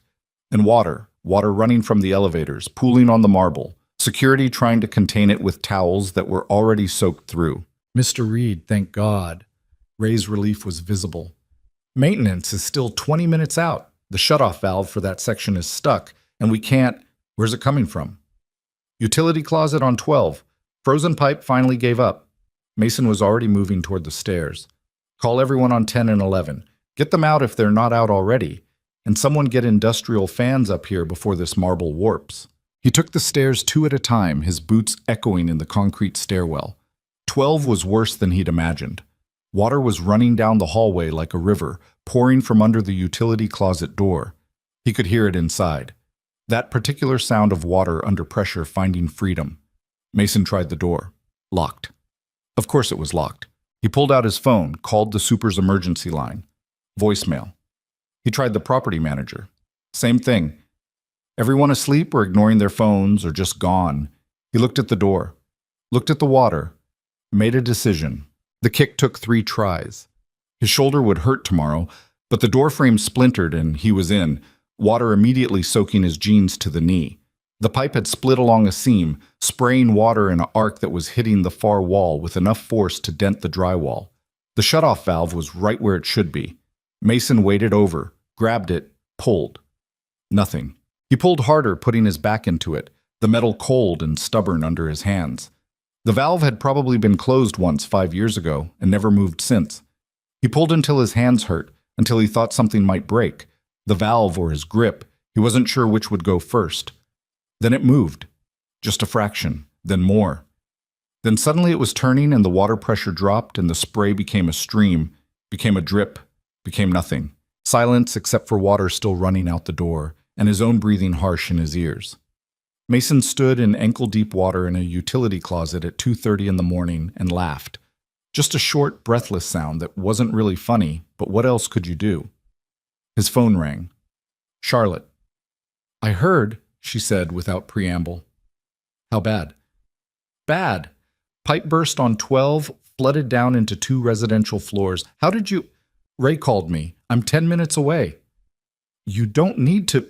I'm already in the car, Mason. Is the water stopped? Yeah, just now. Good. I'm bringing my contractor and a claims adjuster. And just hold on, I'm coming. She hung up before he could argue. Mason waded back out into the hallway where water was still spreading, finding every low point in the old floor. He started knocking on doors, checking offices, making sure everyone was out. Most were empty. It was the middle of the night on a Tuesday. But the law office at the end was occupied. And when he opened the door, he found a young guy at a desk surrounded by files, headphones on, completely oblivious. Hey! The guy jumped, pulled out his headphones. What the key? Water main break. You need to get out. Now. But I have a brief due tomorrow, and now. Something in Mason's tone got through. The guy grabbed his laptop and ran. By the time Mason made it back downstairs, Charlotte was there. She'd thrown on jeans and a sweatshirt that might have been the most casual thing he'd ever seen her wear. Her hair was pulled back in a messy ponytail, no makeup, just a woman who'd rolled out of bed and driven across the city because her building was flooding. Except it wasn't her building yet. Wouldn't be for another 5 days. But she was here anyway. Show me, she said. He showed her. The utility closet, the water damage. The residential units where ceiling tiles had collapsed and carpet was soaked through, and people's lives had been disrupted by something as simple and catastrophic as frozen water finding a weak point. Charlotte walked through it all, her face getting tighter with each new discovery. Behind her came a man in Carhartt overalls who Mason assumed was the contractor, and a woman in a business suit despite the hour who was definitely the insurance adjuster. 12 units affected, the adjuster was saying, her voice crisp and professional. 6 residential, 6 commercial. We're looking at significant remediation costs, carpet replacement, drywall repair, potential mold mitigation. How much? Charlotte asked. Rough estimate? 60 to 80,000. Maybe more depending on what we find once we open up the walls. Charlotte didn't flinch. Do it. Whatever needs to be done. And I want temporary housing arranged for the residential tenants by tomorrow. Hotel rooms, corporate apartments, whatever. They're not living in water damage while we fix this. Ms. Bennett, the closing isn't for another week. Technically, this is still Mr. Reed's. I don't care about technically. These are people and they need help. Make it happen. The adjuster nodded and disappeared to make calls. Charlotte turned to Mason. You look exhausted. I'm fine. You're soaked and shivering and you kicked down a door. She gestured at his shoulder, which he'd been trying not to favor. Did you hurt yourself? It's nothing. Mason, I said I'm fine. They stared at each other in a flooded hallway at 3 in the morning, both too tired and too stubborn to back down. Finally, Charlotte sighed. At least get some coffee. There's a 24-hour place 2 blocks over. I'll handle things here. It's my building. For 5 more days. After that, it's mine, and this is practice. She softened slightly. Please. You got the water stopped. You got people out. Let me take it from here. Mason wanted to argue, wanted to stay and oversee everything because that's what his father would have done. But his shoulder hurt and his jeans were soaking wet, and he was so tired he could barely think straight. 1 hour, he said. Then I'm back. Deal. He walked out into the December cold that felt good against his flushed face. The 24-hour diner Charlotte mentioned was exactly where she said, all fluorescent lights and tired waitresses and the smell of coffee that had been sitting too long. Mason slid into a booth, ordered coffee and eggs he didn't really want, but his hands needed something to do. His phone buzzed. Text from Mrs. Kowalski. Girl's still sleeping. Take your time. Another from Ray. Miss Bennett's got a whole team here. Never seen anyone move this fast at 3 a.m. Mason stared at that second message for a long time. He'd assumed Charlotte's offer to help was performative, corporate responsibility theater, the kind of thing executives said in meetings but delegated to subordinates when actual work was required. But she was there, in jeans and a sweatshirt, coordinating contractors and insurance adjusters and emergency housing at 3 in the morning for a building she didn't even own yet. Maybe she really did want to change, or maybe she just wanted to prove she could. The eggs came. Mason ate mechanically, not tasting anything. Through the window, he could see snow starting again, those small, dry flakes that meant the temperature was dropping. Bad news for any other pipes that might be on the edge. His phone rang. Not Charlotte this time, his sister. Do you know what time it is? He answered. Do you know you're all over the building's emergency contact list, and I got 3 calls asking if you were okay? Emma's voice was sharp with worry. What happened? Pipe burst. I'm handling it. Handling it how? Mason, you look like hell. You can't see me. I can hear you. You sound like hell. Are you sleeping? Are you eating? Are you... Emma, I'm fine. You're not fine. You haven't been fine since Sarah died, and now you're selling Dad's building and dealing with emergencies at 3 a.m., and I have to go. Mason, he hung up, felt immediately guilty. Emma meant well. She always meant well. But he didn't have energy for her particular brand of concerned hovering right now. The waitress refilled his coffee. Mason wrapped his hands around the mug and stared at nothing. The truth was, Emma was right. He wasn't fine. Hadn't been fine for 3 years, just good at pretending. Good at getting up every morning and making Ava breakfast and going to work and handling whatever crisis came up and falling into bed exhausted enough that he didn't have time to think about how not fine he actually was. Selling the building was supposed to make things easier. Give him breathing room. Let him focus on just being Ava's dad instead of juggling property management and construction work and the constant low-level panic that he was failing at everything. But sitting in this diner at 3:30 in the morning, wet jeans going stiff with cold, shoulder throbbing from kicking down a door, this didn't feel easier. This felt like everything was changing and he had no control over any of it. His phone buzzed again. Charlotte, contractors say they can start remediation at 6 a.m. All displaced tenants have hotel rooms arranged. You should go home. Get some sleep. He typed back, coming back now. You said 1 hour. It's been 45 minutes. Close enough. Mason, I'm coming back. He paid and walked out into cold that bit at his wet clothes. The walk back to Harrow Tower felt longer than it should.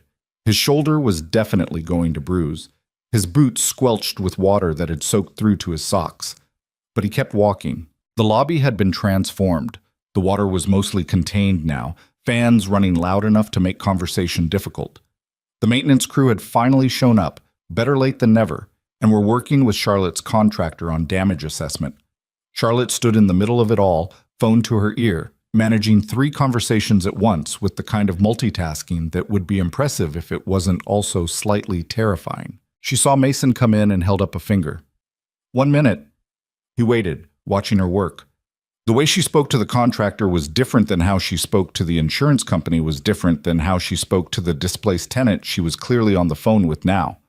Adjusting her tone, her approach, her entire demeanor to match what each situation needed.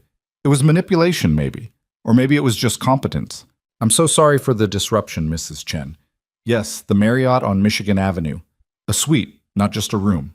And all your expenses covered, of course. We'll have you back in your apartment as soon as possible, I promise. Pause. No, thank you for being so understanding. I know this is difficult. She ended the call and turned to Mason. You didn't go home. Neither did you. It's going to be my building. It's still mine. They were back to the staring contest. Mason wondered if this was just what they did now. Challenged each other in hallways and conference rooms and flooded lobbies until one of them gave in. This time, Charlotte broke first.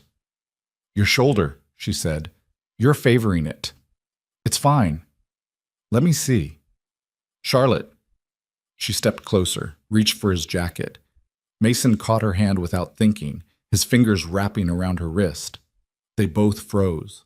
Her wrist was small in his hand, delicate. He could feel her pulse racing against his palm. "Sorry," he said, letting go. "Reflex." "It's okay." But she was looking at him differently now, like she was seeing something she hadn't noticed before. The moment stretched out, made awkward by the noise around them and the exhaustion pressing down and whatever had just passed between them that neither one wanted to acknowledge. Ray appeared at Charlotte's elbow, breaking the tension. "Miss Bennett, the contractor needs you upstairs." "Right. Yes, of course." She glanced at Mason once more. "Are you staying?" "For a while." "Okay. I'll be on 12 if you need me." She left. Mason stood in the lobby feeling like he'd just dodged something he couldn't quite name. The next several hours blurred together. Contractors coming and going, insurance documentation, calls to tenants. The sun came up pale and weak through the lobby windows, not really changing anything except making the mess more visible in daylight. Somewhere around 7, Charlotte came back downstairs looking more exhausted than Mason had ever seen her. She'd gotten her sweatshirt wet somehow, and her hair was falling out of its ponytail, and there was drywall dust on her cheek. "Damage is contained," she said. "Contractors are starting remediation. All tenants are taken care of. I think we're okay." "You did good," Mason said. "We did good." "No, this was you. You didn't have to be here. Could have let it be someone else's problem for 5 more days." Charlotte sat down on one of the lobby benches, not caring that her jeans were already filthy. "That's not how I want to do things anymore. Even at 3 in the morning? Especially at 3 in the morning. That's when you find out who someone actually is. Not in meetings or negotiations. In the middle of the night when something breaks, and you have to choose whether to show up or not." Mason sat down next to her. Not too close, just 2 tired people on a bench in a lobby that smelled like wet carpet and industrial fans. "My father used to say something like that," he said. "That character is what you do when nobody's watching." Smart man. He was, until his heart gave out in a utility closet fixing a light fixture he could have hired someone to fix. Charlotte was quiet for a moment. "Do you resent him for that? For working himself to death?" "Sometimes. Most times I just miss him." Mason rubbed his face. "He left me this building, and I've spent 5 years feeling like I didn't deserve it. Like I was just keeping it warm until someone who actually knew what they were doing came along. And now someone has." "Now someone has," he agreed. "And I'm terrified you're going to turn it into something he wouldn't recognize." The honesty surprised him, but it was too late to take it back. Charlotte didn't look offended, just thoughtful. What would he want it to be? Profitable enough to maintain, fair enough to be proud of, useful enough to matter. Mason gestured at the lobby, the building, everything. He could have sold this place 10 years ago for twice what I'm selling it for now. Could have retired rich, but he kept it because he believed buildings should serve their communities, not just their owners. That's a lot of pressure to live up to. Yeah, it is. They sat in silence while around them the building woke up to the crisis. Early morning tenants arriving for work and being redirected.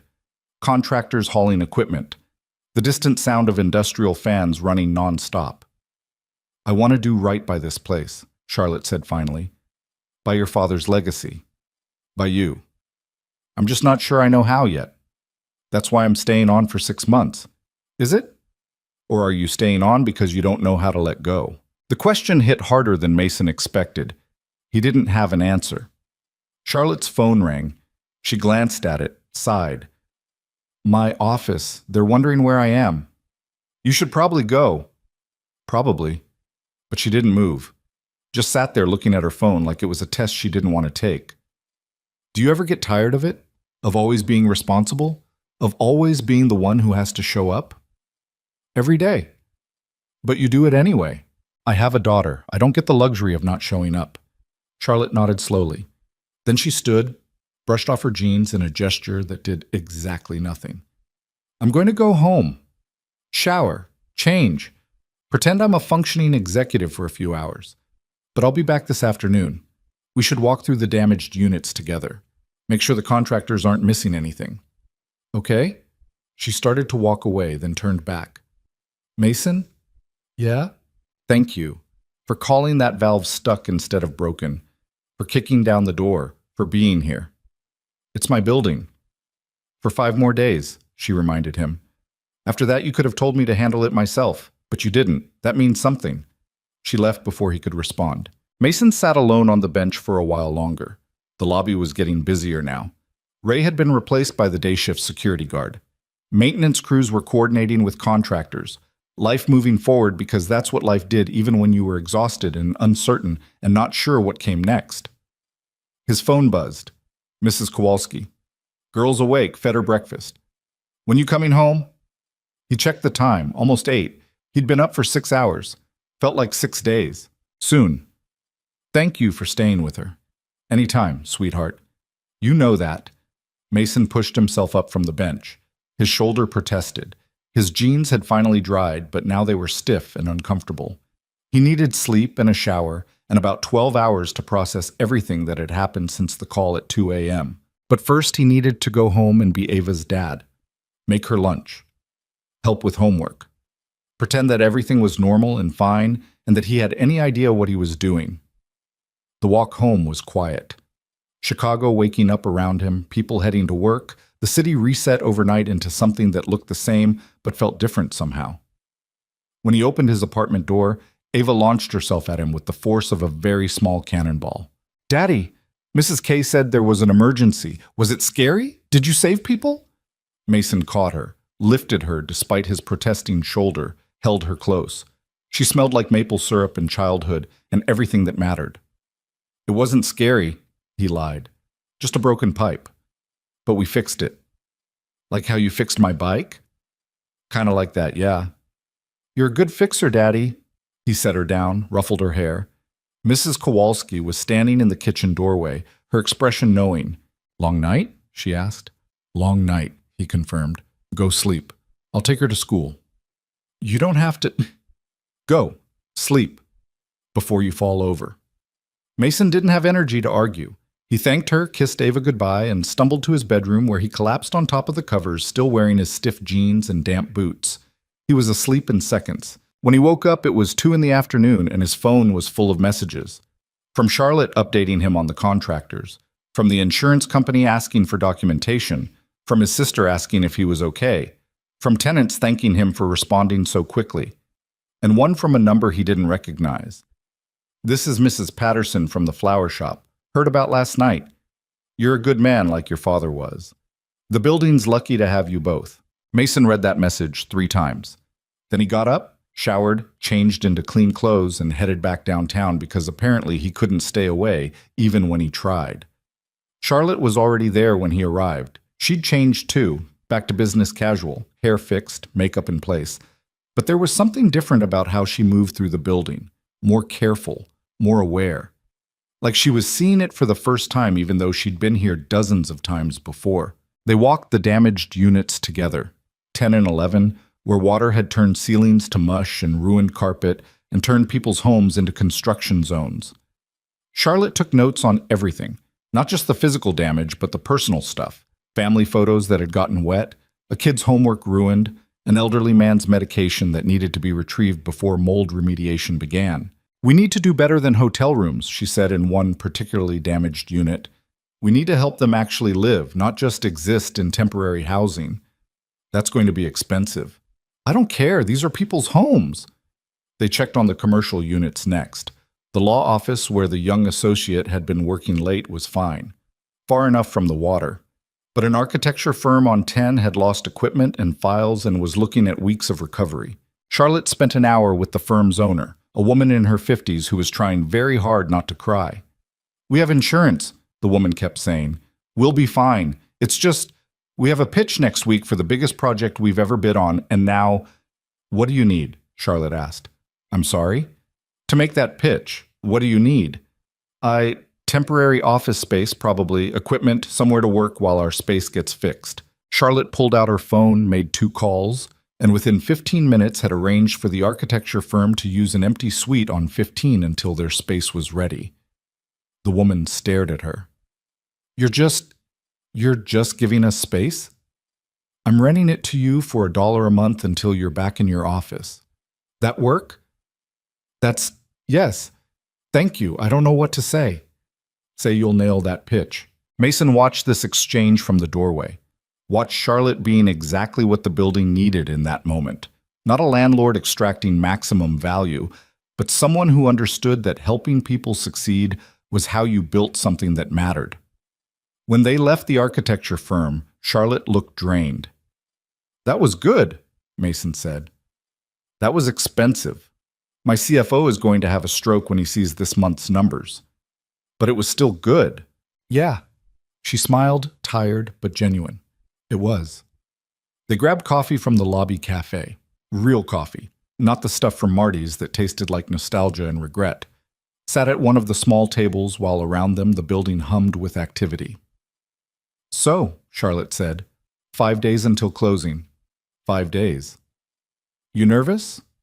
Terrified. Me too. They sat with that admission. 2 people about to complete a transaction that would change both their lives in ways neither could quite predict. Can I ask you something? Charlotte said. Sure. Why are you really staying on as a consultant? And don't say it's about protecting your father's legacy or making sure I don't screw up. What's the actual reason? Mason thought about lying, about giving her the corporate answer that would sound good and mean nothing. But they'd been up together at 3 a.m, fighting water and exhaustion, and he owed her more than that. I don't know how to not be connected to this building, he said. It's been my whole adult life, my father's whole life. And when I sell it, I'm supposed to just, what? Walk away? Pretend it doesn't matter anymore? I can't do that. I don't know how. So you're staying because you're not ready to let go. Yeah, I guess I am. Charlotte nodded like she understood. That's honest. I appreciate honest. Your turn. Why did you really show up at 3 a.m.? You could have sent your property manager, could have handled it in the morning. Why come yourself? She was quiet for a long time. Because I wanted to prove something. To you, to myself. That I'm not just... She gestured vaguely. That I'm not just someone who shows up for meetings and signs checks. That I can actually do the work. Be the kind of owner this place deserves. You proved it. Did I? You were there. You made decisions. You helped people. Yeah, you proved it. Charlotte looked at him over her coffee cup, something complicated in her expression. It's strange. A week ago, I would have handled that pipe burst completely differently. Called my property manager, let them coordinate everything. Shown up in the morning to review damage reports, stayed removed. What changed? You made me look at that flower shop owner, and the lawyer, and all those people whose lives exist in this building. Made me see them instead of just seeing units and rent rolls. She set down her cup. It's harder this way, caring about them. It would be easier to just run the numbers and make decisions based on profit margins. Easier isn't always better. No, it's not. Around them, the cafe was filling up with the late afternoon crowd. Office workers grabbing caffeine for the final push to 5 o'clock. A couple of students with laptops and textbooks. The normal pulse of a building full of people living their lives. Mason's phone buzzed. Text from Ava. Did you fix everything? He smiled and typed back. Still working on it. You'll fix it. You always do. The simple faith of a 6-year-old. That her dad could fix anything. Be anywhere. Handle whatever broke. He wished he had that kind of confidence in himself. Charlotte was watching him. Everything okay? Yeah, just my daughter checking in. She's sweet. The way she defended you in the lobby that first day. Charlotte shook her head. I felt about 2 inches tall. You should have. I did. Still do sometimes. Good. Means you're learning. They finished their coffee.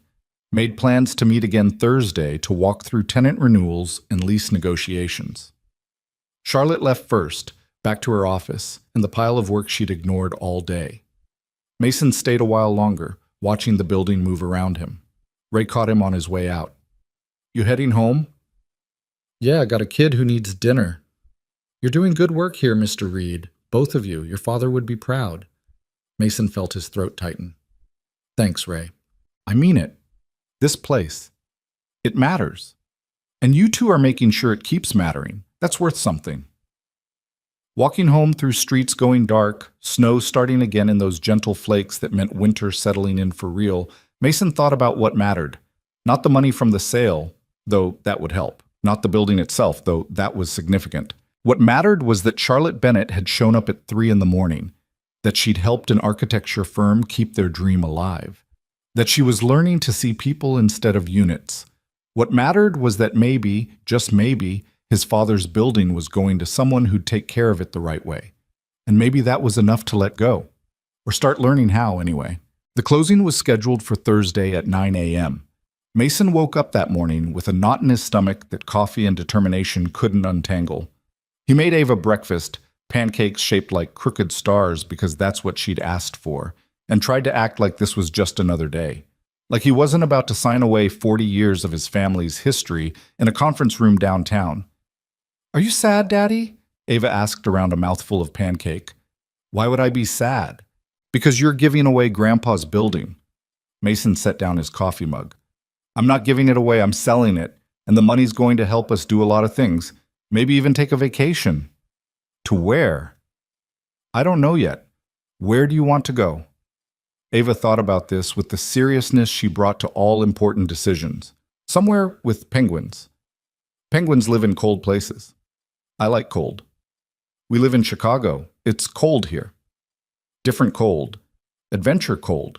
Mason smiled despite the knot in his stomach. Okay, adventure cold. We'll figure it out. He dropped her at school, watched her run through the doors with her backpack bouncing and her penguin hat slightly askew. Then he drove downtown through morning traffic that moved like sludge, his hands tight on the steering wheel.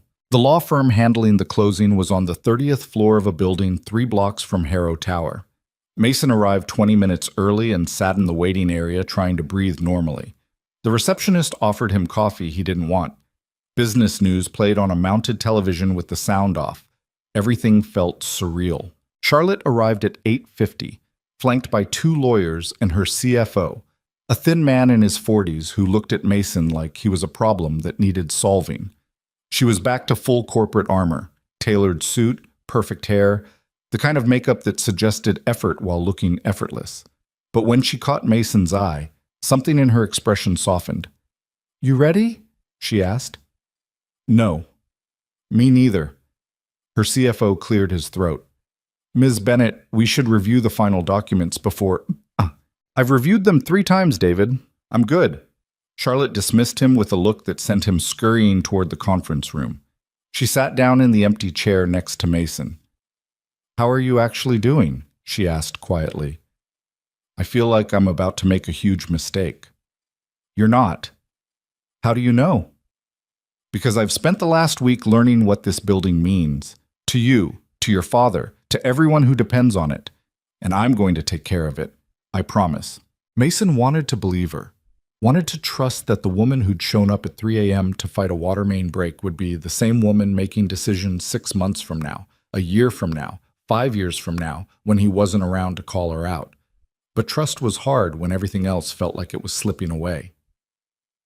Thomas Chen emerged from the conference room, his professional smile already in place. We're ready when you are.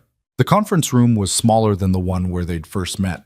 Just a table, some chairs, and enough lawyers to fill them. Documents were stacked in neat piles, purchase agreements and transfer papers, and all the legal language that turned something as monumental as selling a building into a series of signatures and initials.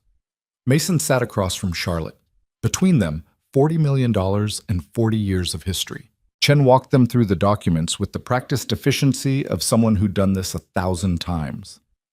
Purchase price, terms, contingencies that had all been met, the property inspection that had found minor issues all resolved, the title search that had come back clean, everything was in order, everything was perfect. And Mason felt like he was drowning. He signed where they told him to sign, initialed where they told him to initial, listened to explanations he barely processed about escrow and wire transfers, and when exactly the building would officially change hands. Across the table, Charlotte did the same. Her signatures were quick and confident. She barely glanced at documents her lawyers had probably already explained 17 times. This was easy for her. Just another acquisition, another property added to her portfolio. Except she kept looking at him, checking in with her eyes even when her hands were signing contracts, making sure he was okay, even though there was nothing she could do if he wasn't. Final signatures here, Chen said, sliding 2 documents across the table. And we're done. Mason picked up the pen. This was it. The moment. Once he signed this last paper, Harrow Tower would belong to Charlotte Bennett. The building his father had poured his life into. The legacy Thomas Reed had left behind. Mason's hand hovered over the signature line. He thought about his father, about learning to wire electrical boxes in the basement when he was 12, about summers spent helping renovate units, painting walls, fixing toilets, doing all the unglamorous work that kept a building running, about the pride in his father's voice when he'd talk about the tenants like they were family. He thought about Ava asking if he was sad. He thought about Charlotte in a flooded lobby at 3 in the morning, covered in drywall dust and refusing to let someone else handle it. He signed. Charlotte signed. Chen collected the documents with a satisfied nod. Congratulations. As of this moment, ownership transfers to Bennett Property Holdings. Ms. Bennett, you now own Harrow Tower. There should have been champagne, or celebration, or something to mark the occasion. Instead, there was just silence. Mason stood up. His legs felt unsteady. "Excuse me," he said. "I need a minute." He walked out before anyone could respond, found the bathroom down the hall, and locked himself in a stall like a kid hiding at school. Pressed his palms against the cold metal walls and tried to breathe through whatever was happening in his chest. He'd done the right thing. He knew that. The building needed someone who could give it the attention it deserved. Someone who wasn't trying to balance it with a construction business and single parenthood and the constant exhaustion of just barely keeping everything together. Charlotte could do that. Would do that. But right now, in this bathroom stall, all Mason felt was loss. A knock on the bathroom door. "Mason?" Charlotte's voice.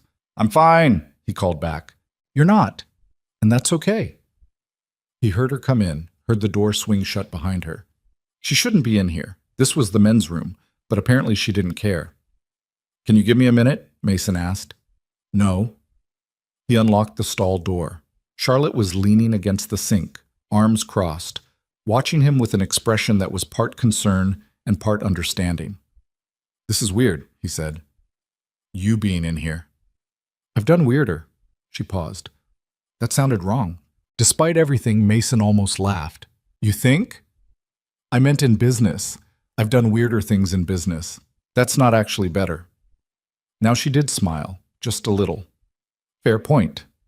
Mason went to the sink, ran cold water, splashed it on his face. The reflection looking back at him was tired. Older than 32 had any right to look. "I thought I was ready," he said. "Thought I'd made peace with this. And now? Now I feel like I just gave away the only thing my father left me that actually mattered." Charlotte was quiet for a moment. "Can I tell you something? When my mother died, she left me exactly $437 and a Bible with her name written inside. That's it. Her entire estate. And I remember sitting at her funeral thinking that I'd failed her, that I'd spent so much time building my career and proving I could succeed that I'd barely seen her the last 2 years of her life." Mason looked at her reflection in the mirror. "The money doesn't matter," Charlotte continued. "The building doesn't matter. What matters is what you do with what you're given. Your father gave you a building and you kept it running. You took care of people.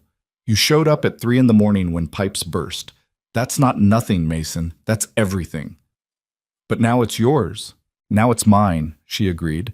"And I'm going to take care of it because you taught me how. Because you showed me what it means to see people instead of profit margins. Because your father's legacy isn't the building itself. It's the way you learn to treat people with dignity. That doesn't transfer with the deed. You take that with you." Mason turned around, leaned back against the sink. "When did you get so wise?" "About a week ago when a construction worker in a coffee-stained jacket called me out for being a terrible person." "I never said you were terrible." "You didn't have to. Your daughter did." They stood in the bathroom that smelled like industrial soap and air freshener, and Mason felt something shift in his chest. Not the knot untangling completely, but loosening, just enough to breathe. "Thank you," he said. For what? For showing up, for giving a damn, for being someone I can trust with this. Charlotte pushed off from the sink. Come on, we should get back before they think we're doing something inappropriate in here. We are in the men's room. Details. They walked back to the conference room where lawyers were packing up documents and Charlotte's CFO was typing furiously on his phone. Chen looked relieved when they appeared. Everything all right? He asked. Everything's fine, Charlotte said. Just needed to discuss some transition details. Of course. Well, unless there are any other questions, I think we're concluded here. Handshakes all around. Congratulations that felt hollow. Charlotte's team filing out with their briefcases and their phones, and their certainty that they'd just completed a successful acquisition. Mason was the last to leave. He paused at the door, looked back at the conference room where he'd just signed away his father's legacy, and felt that loosening in his chest expand into something that almost felt like peace. Charlotte was waiting for him in the hallway. "Buy you lunch?" she asked. "Shouldn't you be getting back to your office?" "Probably, but I'm playing hooky. Come on, I know a place." The place she knew turned out to be a hole-in-the-wall Thai restaurant, tucked between a dry cleaner and a currency exchange. The kind of spot you'd walk past 100 times without noticing. Inside it was small and cramped, and the menu was written on a chalkboard in handwriting so messy it was barely legible. "This is your place?" Mason asked.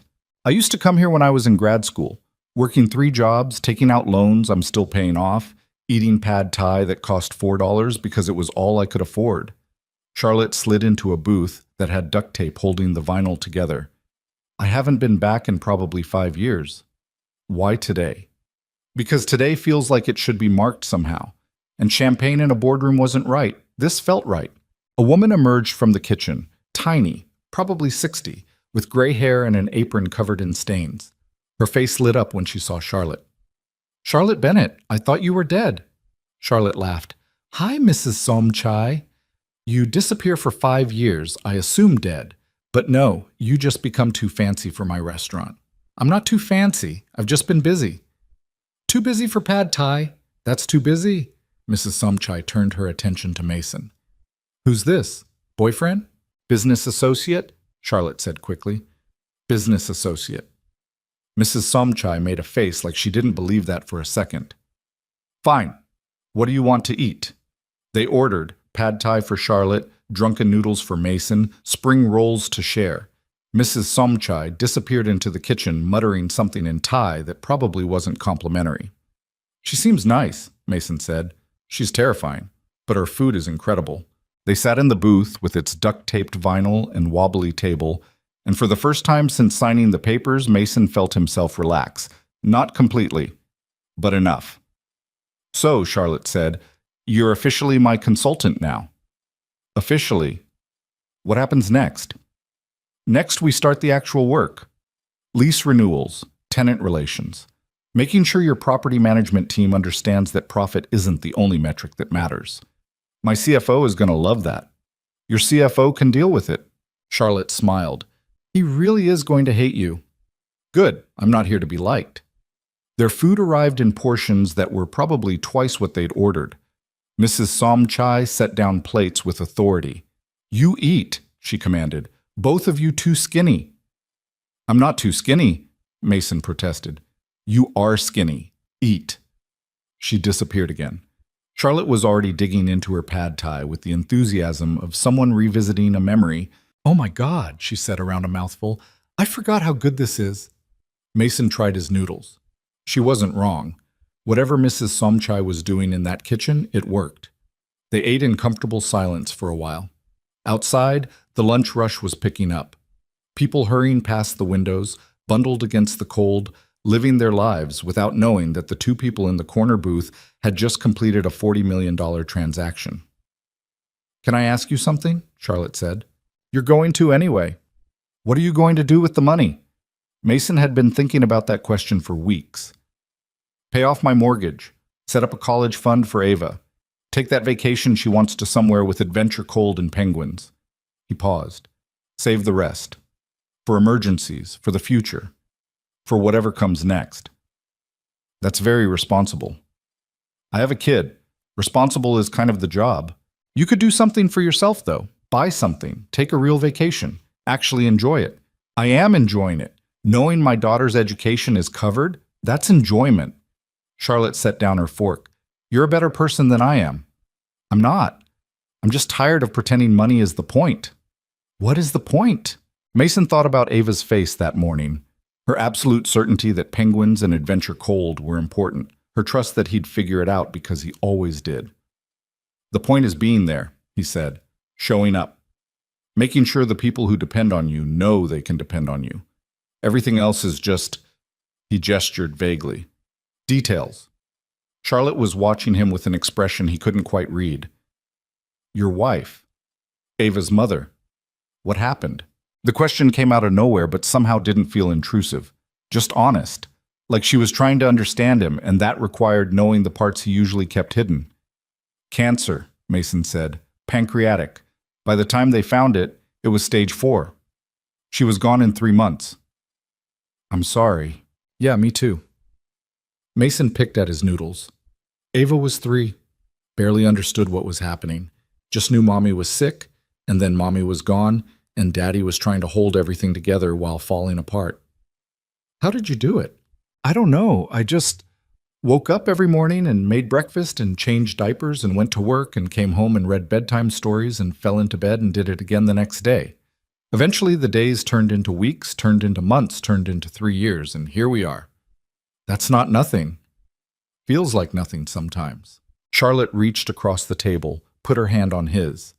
The gesture was surprising, intimate in a way that had nothing to do with romance and everything to do with human connection. It's not nothing, she said again. You raised a daughter who defends her father to strangers, who draws pictures of buildings because she's proud of you, who believes you can fix anything. That's everything, Mason. He looked at her hand on his, small, warm, steady. Thank you, he said. She pulled her hand back, seemed to realize what she'd done, looked slightly embarrassed. Sorry, I don't usually... I'm not a very touchy person. It's okay. I appreciated it. They finished lunch while Mrs. Somchai watched from the kitchen with eagle eyes and an expression that suggested she was still convinced they were dating. When the check came, Charlotte grabbed it before Mason could. My treat, she said. We're celebrating. Celebrating what? New beginnings, second chances, really good pad thai. She left cash on the table and stood. Come on, I want to show you something. They walked back toward Harrow Tower through streets that had warmed up slightly. The sun was actually visible today, weak but present, trying its best to cut through Chicago winter gray. Charlotte led him to the building and up to the 40th floor, the same conference room where they'd first met. The same floor-to-ceiling windows with the same view of the city, but something was different. On the wall behind where she'd sat that first day was a framed photograph, black and white. A construction worker, young, maybe late 20s, standing in front of a modest office building. He was smiling at the camera, hard hat in hand, pride evident in his stance. Mason's breath caught. Where did you get that? Ray had it. Said your father kept it in his office. It's from when he first bought this building. Before the renovations. Before everything. Charlotte stood next to him, both of them looking at the photograph. I wanted it here, as a reminder. Of what? That buildings are built by people. For people. That the numbers and the deals and the profit margins, all of that is secondary to the humans involved. She turned to look at him. That's what you've been trying to teach me, what your father understood. I wanted something to help me remember on days when it's easy to forget. Mason stared at the photograph of his father, 20-something years old, full of dreams and determination. No idea that 40 years later, his son would be standing in this room, looking at this picture and trying not to cry. He'd like this, Mason said quietly. He'd like that you're trying. I am trying. I'm going to keep trying. And when I screw up, because I will screw up, I need you to call me out. Same way you did in the lobby, that first day. That's a lot of pressure to put on your consultant. Good thing I'm paying you well. Mason smiled despite the tightness in his throat. We never discussed payment. We'll figure it out. Probably more than you'd charge and less than you deserve. They stood in front of the photograph for a while longer. Then Charlotte's phone started buzzing with the insistence of an office that had been without its CEO for too long. I have to go, she said reluctantly. Conference call in 15 minutes, but thank you. For today. for trusting me with this. Thank you for earning that trust.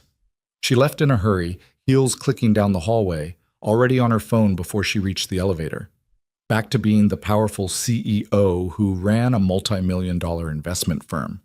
But she'd been something else today, something more human, more real. Mason stood alone in the conference room, looking at his father's photograph and out at the city beyond the windows. His city. His father's city. Now, Charlotte's responsibility. His phone buzzed. Text from Ava's school. Early dismissal today. Teacher in service. Can you pick up by 1? Mason checked the time. 12:40. He'd have to leave now to make it. He took one last look at the photograph. I hope I did right by you, Dad. I really do. Then he left, taking the elevator down through the building that was no longer his, past Ray at the security desk, who gave him a knowing nod, through the lobby that smelled like floor polish and coffee and history, and out into the December cold. He picked up Ava right on time. She ran out of the school building with her backpack bouncing, her penguin hat askew, her face bright with the uncomplicated joy of early dismissal. Can we get ice cream? She asked immediately. It's December. So it's freezing outside. Ice cream doesn't care about weather. Mason laughed. Fair point. Yeah, we can get ice cream. They went to the place 2 blocks from their apartment that stayed open year-round despite the fact that nobody in their right mind ate ice cream in Chicago winter. Ava got strawberry in a cup. Mason got coffee because apparently he was a glutton for punishment. They sat at a small table by the window, Ava swinging her legs and talking about her day. Something about art class and a kid named Trevor who'd spilled paint everywhere and how her teacher said her drawing of the tower was really good, and could she keep doing drawings maybe forever as her job? You want to be an artist? Mason asked. Maybe. Or a penguin scientist. I haven't decided. Those are very different careers. I have time. 6 years old and already more certain about life than he was. Mason envied that. Daddy? Ava was looking at him with those serious eyes. Did you sell the building today? Yeah, baby, I did. Are you sad? He thought about that. About the knot in his stomach that morning, about the bathroom stall and Charlotte finding him in the pad tie and his father's photograph on the wall. I was sad, he said, but I think I'm okay now. Because the pretty lady is going to take care of it? Yeah, because of that. Ava nodded like this made perfect sense. I like her. She's nice. She's trying to be nice. That's different. But trying is good, right? You always say trying is important. Mason felt something warm spread through his chest. Yeah, sweetheart, trying is very important. They finished their ice cream, walked home through streets where Christmas lights were starting to come on as afternoon faded toward evening. Ava chattering about penguins and art and whether ice cream counted as dinner if you also had vitamins. The apartment was cold again, the radiator acting up for the 4th time this month. Mason made a mental note to call the super, then realized that with the money from the sale, he could just move somewhere with heat that actually worked. The thought should have been exciting. Freedom. Options. The ability to choose where they lived instead of just making do with what they could afford. But all Mason felt was tired.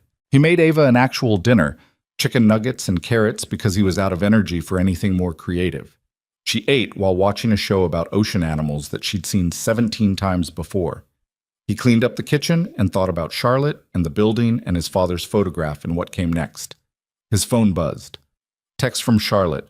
Sent over the consulting agreement, take your time reviewing. No rush. He opened the attachment, scrolled through pages of legal language that boiled down to, he'd spend 6 months helping her manage the transition, she'd pay him more than he'd expected, and they'd figure out the rest as they went. At the bottom, a note in what looked like her actual handwriting. Thank you for giving me a chance to prove I can do this right. I won't let you down. Mason typed back. I know you won't. Then he signed the agreement electronically and sent it back before he could second-guess himself. Ava appeared in the kitchen doorway, rubbing her eyes. I'm sleepy. It's only 6:30. I'm still sleepy. Mason picked her up even though she was getting too big for it, carried her to her room and tucked her in with her penguin stuffed animal and the blanket that was worn thin from being loved. Tell me a story, she mumbled.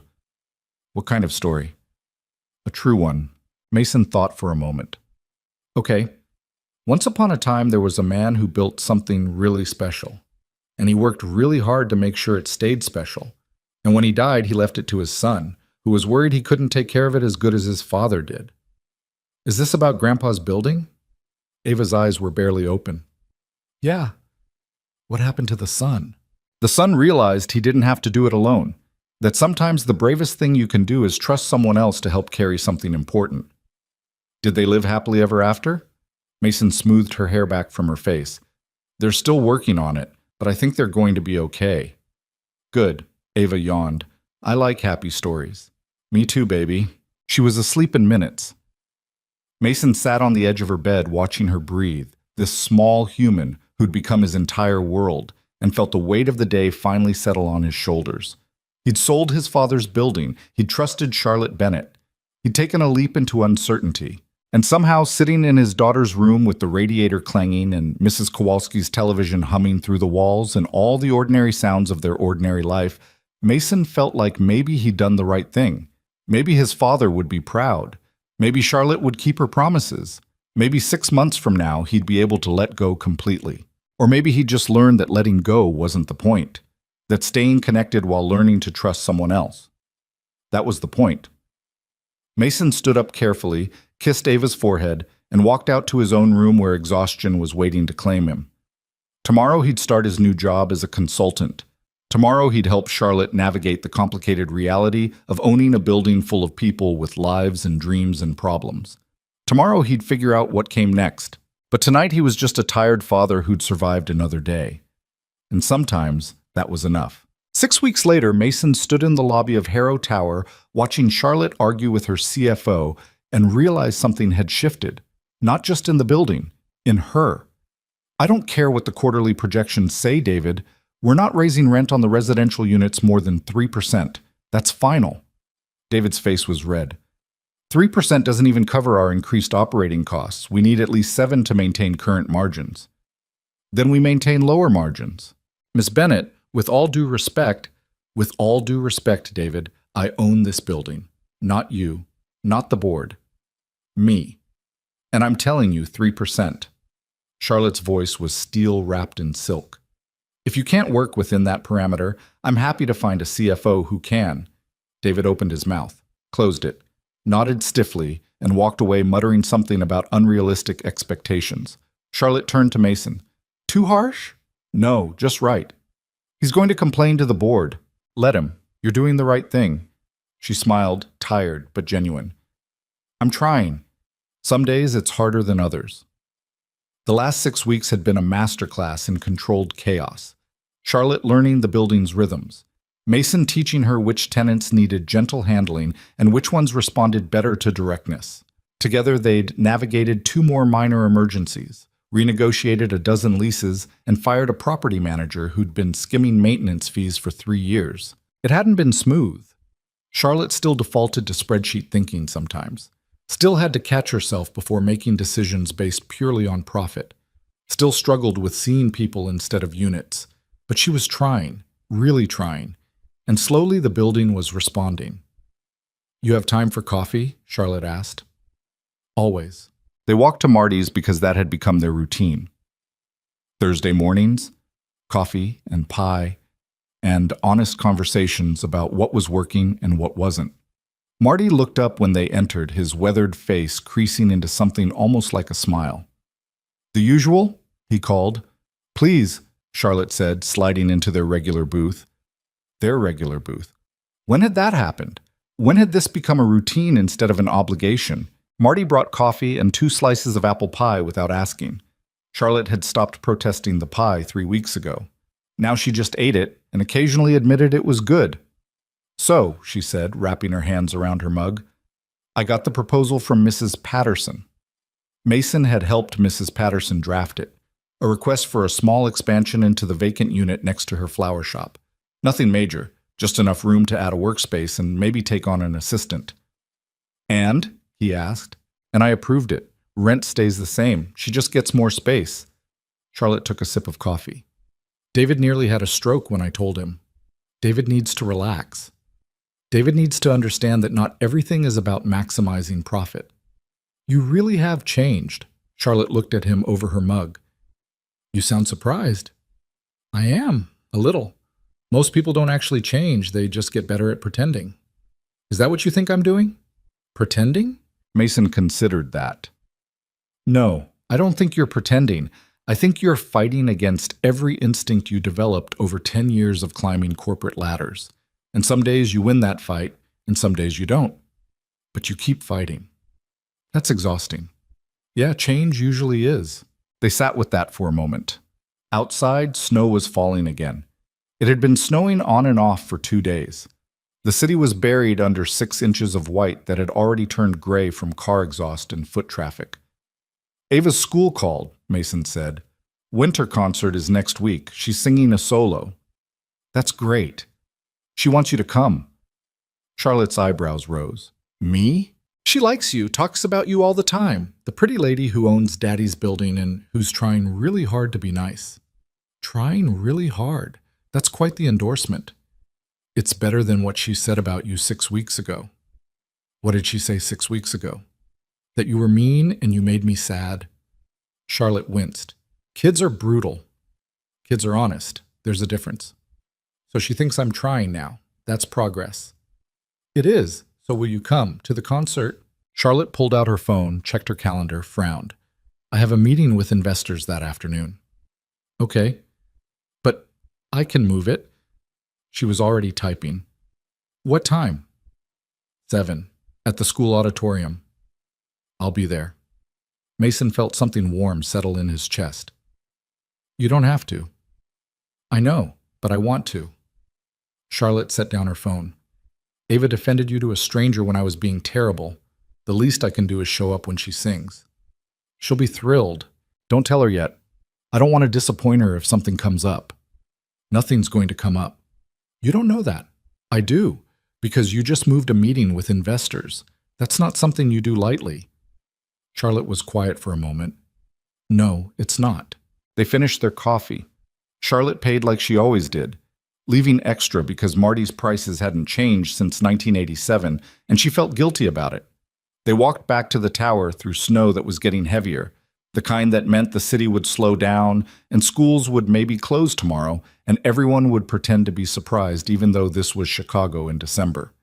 Ray was at the security desk dealing with a delivery. He waved as they passed. Mr. Reed, Ms. Bennett, package came for you, Ms. Bennett. I signed for it. Thanks, Ray. They took the elevator up. Charlotte got off on 40 to deal with whatever crisis her office had manufactured in her absence. Mason continued to 12, where he was meeting with the new property manager about the heating system. His phone buzzed. Text from Emma. You're ignoring me. He typed back. I'm busy. Too busy to call your sister back? It's been 2 weeks. I'll call this weekend. You said that last weekend. And the weekend before. Mason sighed and hit dial. Emma answered on the first ring. Finally, I was starting to think you'd blocked my number. I wouldn't block you. You would if you could figure out how. Her voice softened. How are you really doing? And don't say fine. I'm okay. That's not fine, but it's also not okay. Try again. Mason looked out the window at the snow. I'm adjusting. The sale went through. Charlotte's doing good work with the building. Ava's happy. I'm keeping busy with consulting. And how do you feel about all that? Like you're trying to therapize me. Someone needs to. You've been holding everything together for 3 years without dealing with any of it. There's nothing to deal with, Em. Sarah died, Dad died. You're raising Ava alone and working 2 jobs, and you sold the building that's been in our family for 40 years. That's a lot of nothing. Mason's jaw tightened. What do you want me to say? I want you to say how you actually feel instead of just powering through like you always do. I feel fine. Mason, I'm in the middle of something. I'll call you this weekend, I promise. He hung up before she could argue. Felt guilty immediately. Emma was trying to help. She always tried to help. But sometimes help felt like pressure, and he had enough of that already. The meeting with the property manager took 2 hours. By the time Mason finished, it was almost 4. He picked up Ava from after-school care, and they walked home through snow that had accumulated another inch. Daddy, can Charlotte really come to my concert? Ava asked. I told you not to get excited yet. But can she? Maybe. She's going to try. I hope she comes. I want her to hear me sing. You're going to do great whether she's there or not. Ava was quiet for a moment. Do you like her? Charlotte? Yeah, she's doing good work with the building. No, I mean, do you like her like her? Mason stopped walking, looked down at his 6-year-old daughter who was watching him with those two knowing eyes. Where did that come from? You smile different when you talk about her. I don't smile different. You do. And you check your phone more. And last week you wore your nice shirt on Thursday, and you only wear nice shirts for special things. Mason had no idea what to say to that. Charlotte is my business partner, that's all. Okay? Ava didn't sound convinced. They got home. Mason made dinner, spaghetti, because it was easy, and Ava actually ate it. They did homework, read stories, the normal routine of their normal life. But later, after Ava was asleep and Mason was sitting alone in the kitchen with a beer he wasn't really drinking, he thought about what she'd said. Do you like her like her? The question was absurd. Charlotte was what? His business partner, his friend, maybe, if you could call someone you'd known for 6 weeks and who'd started by insulting your daughter a friend. Someone he respected. Someone he was helping. But like her? In that way? No, that was ridiculous. Except he had worn his nice shirt on Thursday, and he did check his phone more often. And when she laughed at something he said, he felt something warm in his chest that had nothing to do with coffee or pie or business arrangements. Mason took a drink of beer that had gone warm. You're an idiot, he told himself. His phone buzzed. Text from Charlotte. Confirmed for the concert. Moved 3 meetings. Don't make me regret this. He smiled despite himself. Typed back, you won't. Ava's going to be thrilled. What about you? Are you thrilled that my daughter gets to show off for someone she admires? Yeah. I'm thrilled. Good. See you Thursday. Mason stared at that message for longer than he should. Then he set his phone down and finished his warm beer and went to bed without thinking too hard about 6-year-olds who noticed things like different smiles and nice shirts. Thursday arrived cold and clear. The kind of winter day where the sky was blue and painful to look at, and the sun gave light without warmth. Mason dropped Ava at school, went to the tower for a meeting about lease renewals, had lunch with Charlotte where they argued about rent control policies and didn't agree on anything but somehow still enjoyed themselves, then picked up Ava early so she could get ready for the concert. She changed outfits 4 times, argued about whether her penguin hat counted as formal wear, finally settled on a red dress and tights that didn't quite match but she loved anyway. Do I look pretty? She asked, twirling in front of the mirror. You look beautiful. Will Charlotte think so? Charlotte will think you look perfect. They arrived at the school at 6:30. The auditorium was already filling up. Parents and grandparents and siblings all packed into seats that were too small and too close together. The stage was decorated with paper snowflakes and a banner that said Winter Wonderland in letters that definitely involved glitter, and probably some crying first graders. Mason found seats near the middle, saved one for Charlotte with his coat, 6:45. No Charlotte. 6:50. Still no Charlotte. Ava kept turning around to look at the entrance. Is she coming? She said she would. But what if she doesn't? Then we'll still have a great time watching you sing. But Ava looked disappointed, and Mason felt anger starting to build in his chest. If Charlotte had blown this off, if she'd let his daughter down after promising. At 6:58, Charlotte rushed through the auditorium doors. She was still in her business suit, her hair slightly messy like she'd been running, her face flushed from cold. She spotted Mason, waved, started making her way down the row. Sorry, she said breathlessly, sliding into the seat he'd saved. Meeting ran long and then traffic was terrible and... Sorry, I made it though. Ava was beaming. You came. Of course I came. I promised. Charlotte smoothed her hair, tried to look composed. You look beautiful, by the way. That dress is perfect. Daddy said you'd think so. Daddy was right. The lights dimmed. A teacher walked on stage to welcome everyone and explain the program. Mason settled into his seat, very aware of Charlotte sitting next to him. Close enough that he could smell her perfume, something subtle and expensive. Close enough that when she shifted, her shoulder brushed his arm. The concert started. First graders singing Jingle Bells off key. Second graders doing a dance to Frosty the Snowman that involved a lot of kids going the wrong direction. Third graders attempting a 3-part harmony that was almost successful. Then Ava's class took the stage. Mason's heart started beating faster. Charlotte leaned forward slightly. The music teacher gave a signal. The kids started singing Silent Night, and then Ava stepped forward for her solo verse. Her voice was small but clear. A little shaky on the high notes, but she held them anyway. She looked terrified and brave and absolutely beautiful, standing there in her red dress and mismatched tights singing about sleep and heavenly peace. Mason felt his throat tighten, heard Charlotte inhale sharply beside him. And then it was over. Ava stepped back. The class finished the song. Parents applauded. The kids bowed and filed off the stage. Charlotte was wiping her eyes. "Are you crying?" Mason asked quietly. "No, allergies. It's December. Indoor allergies," Mason smiled. "She was good, wasn't she?" "She was amazing." Charlotte was still wiping her eyes. "I wasn't expecting to. I don't usually. It's okay. She has that effect on people."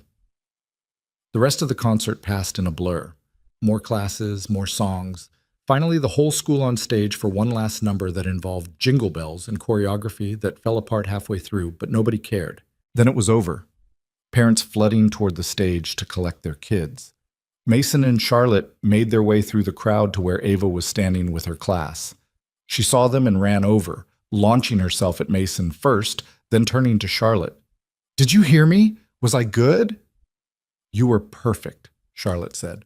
"Absolutely perfect." "I was scared." "You didn't look scared. You looked brave." "Brave is just scared, but doing it anyway," Ava said seriously. "That's what Daddy tells me." Charlotte looked at Mason. "Smart dad?" "I have my moments." They walked out into the cold where snow was starting again, light flakes that caught in Ava's hair and made her laugh. "Can we get hot chocolate?" she asked. "It's almost 8, Mason said. "That's pretty late." "But I sang really good." "Really well," Mason corrected automatically. "Really well. So can we?" Charlotte spoke up before Mason could answer. "There's a place 2 blocks from here that makes incredible hot chocolate. My treat. If that's okay with your dad?" Ava looked at Mason with pleading eyes.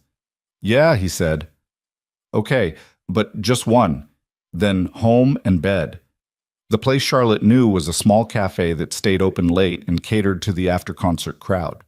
They found a table in the corner, ordered hot chocolate for Ava and coffee for the adults because some habits were hard to break. Ava talked non-stop about the concert, about how Madison had forgotten her words and how Tyler had fallen off the risers during practice, and how the music teacher had said Ava's solo was the best she'd ever heard from a first grader, which was probably an exaggeration, but Ava believed it completely. Charlotte listened with genuine attention, asked questions, laughed at the right parts, made Ava feel heard in a way that mattered. Mason watched them together and felt that warmth in his chest expand into something bigger, something that felt dangerous and hopeful at the same time. When Ava's hot chocolate was gone and her energy was finally starting to fade, they bundled back into coats and scarves and headed out into the night. "I can drive you home," Charlotte offered. "My car's just around the corner. We're fine walking. It's freezing and late. Let me drive you." Mason was about to argue when Ava yawned so big her jaw cracked. "Okay," he conceded. "Thanks." Charlotte's Tesla was warm and quiet and smelled like leather and that subtle perfume. Ava fell asleep in the back seat before they'd gone 3 blocks. Mason gave directions to their building, watching the city pass outside the window. "Thank you for coming tonight," he said quietly. "Thank you for inviting me." "Ava really wanted you there." "What about you? Did you want me there?" Mason looked at her. She was watching the road, but something in her expression suggested the question mattered more than she was letting on. "Yeah," he said. "I wanted you there." They pulled up in front of his building. Mason reached back to wake Ava, but Charlotte stopped him. "Let her sleep. I'll help you get her upstairs." "You don't have to." "I know, but I want to. I want..." So Mason carried his sleeping daughter while Charlotte grabbed his bag and followed them up 3 flights of stairs to an apartment that suddenly felt very small and shabby compared to the world she usually occupied. But Charlotte didn't seem to notice, just helped him get Ava out of her coat and shoes and into bed without waking her. They stood in the doorway of Ava's room, watching her sleep. "She's special," Charlotte said quietly. "You're raising someone really special." "I'm trying." "You're succeeding." Mason pulled Ava's door mostly closed and led Charlotte back to the living room. It was late. She should leave. He should thank her again and let her go home. But he didn't want her to leave. "Can I ask you something?" Charlotte said. "Why did you really agree to stay on as a consultant? I know what you told me before about not knowing how to let go, but there's more to it than that, isn't there?" Mason sat on the couch. After a moment, Charlotte sat too. Not too close, but not too far either. "I wanted to make sure you do right by the building," he said, "by my father's legacy, and I didn't trust that you would. And now? Now I think you're going to do more than right by it. I think you're going to make it something even better than it was." Charlotte was quiet for a moment.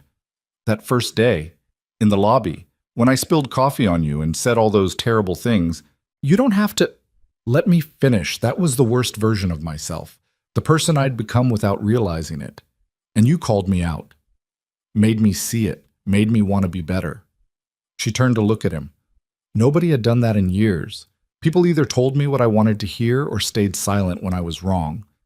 But you didn't. You stood there in your coffee-stained jacket and told me exactly what I needed to hear, even though it cost you. That's—" her voice caught. "That's rare. I was just defending my kid." "You were being honest.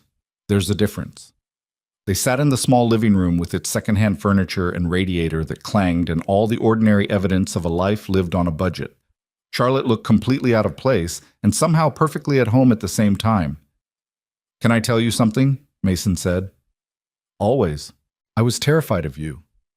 That first day. Not of you personally, but of what you represented. Someone who was going to come in and change everything and not care about the people those changes affected. Someone who saw dollar signs instead of humans. And now? Now I think you're one of the most decent people I've met, and I'm glad Ava has you in her life, that we both do." Charlotte's eyes were bright. "That means a lot." "It's true." They sat there for a moment longer. The space between them felt charged with something neither one wanted to name. Charlotte stood up. "I should go. It's late." "Yeah." Mason stood too. "Thank you again for coming, for moving your meetings, for caring. Thank you for giving me a reason to care." He walked her to the door. She paused with her hand on the knob. "Mason?" "Yeah? This, what we're doing with the building and the consulting and all of it, it's not just business anymore, is it?" "No," he said honestly. "It's not." "Good. I'm glad we're on the same page." She left before he could respond. Mason stood in his doorway listening to her footsteps fade down the stairs, the building door open and close, the sound of her car starting outside. Then he went back inside, checked on Ava one more time, and sat on his couch trying to process what had just happened. 6 weeks ago, Charlotte Bennett had been a stranger who'd insulted his daughter and made him question whether selling the building was the biggest mistake of his life. Now she was someone who moved investor meetings to watch a first-grade concert, who cried during solos and helped carry sleeping children upstairs, and sat in shabby living rooms talking about what mattered. Now she was someone who made him smile different and check his phone too often and wear nice shirts on Thursdays. Now she was someone who felt like maybe, possibly, the beginning of something he hadn't been looking for but needed anyway. Mason's phone buzzed. Text from Charlotte. "Made it home. Thanks again for tonight. Tell Ava she was perfect."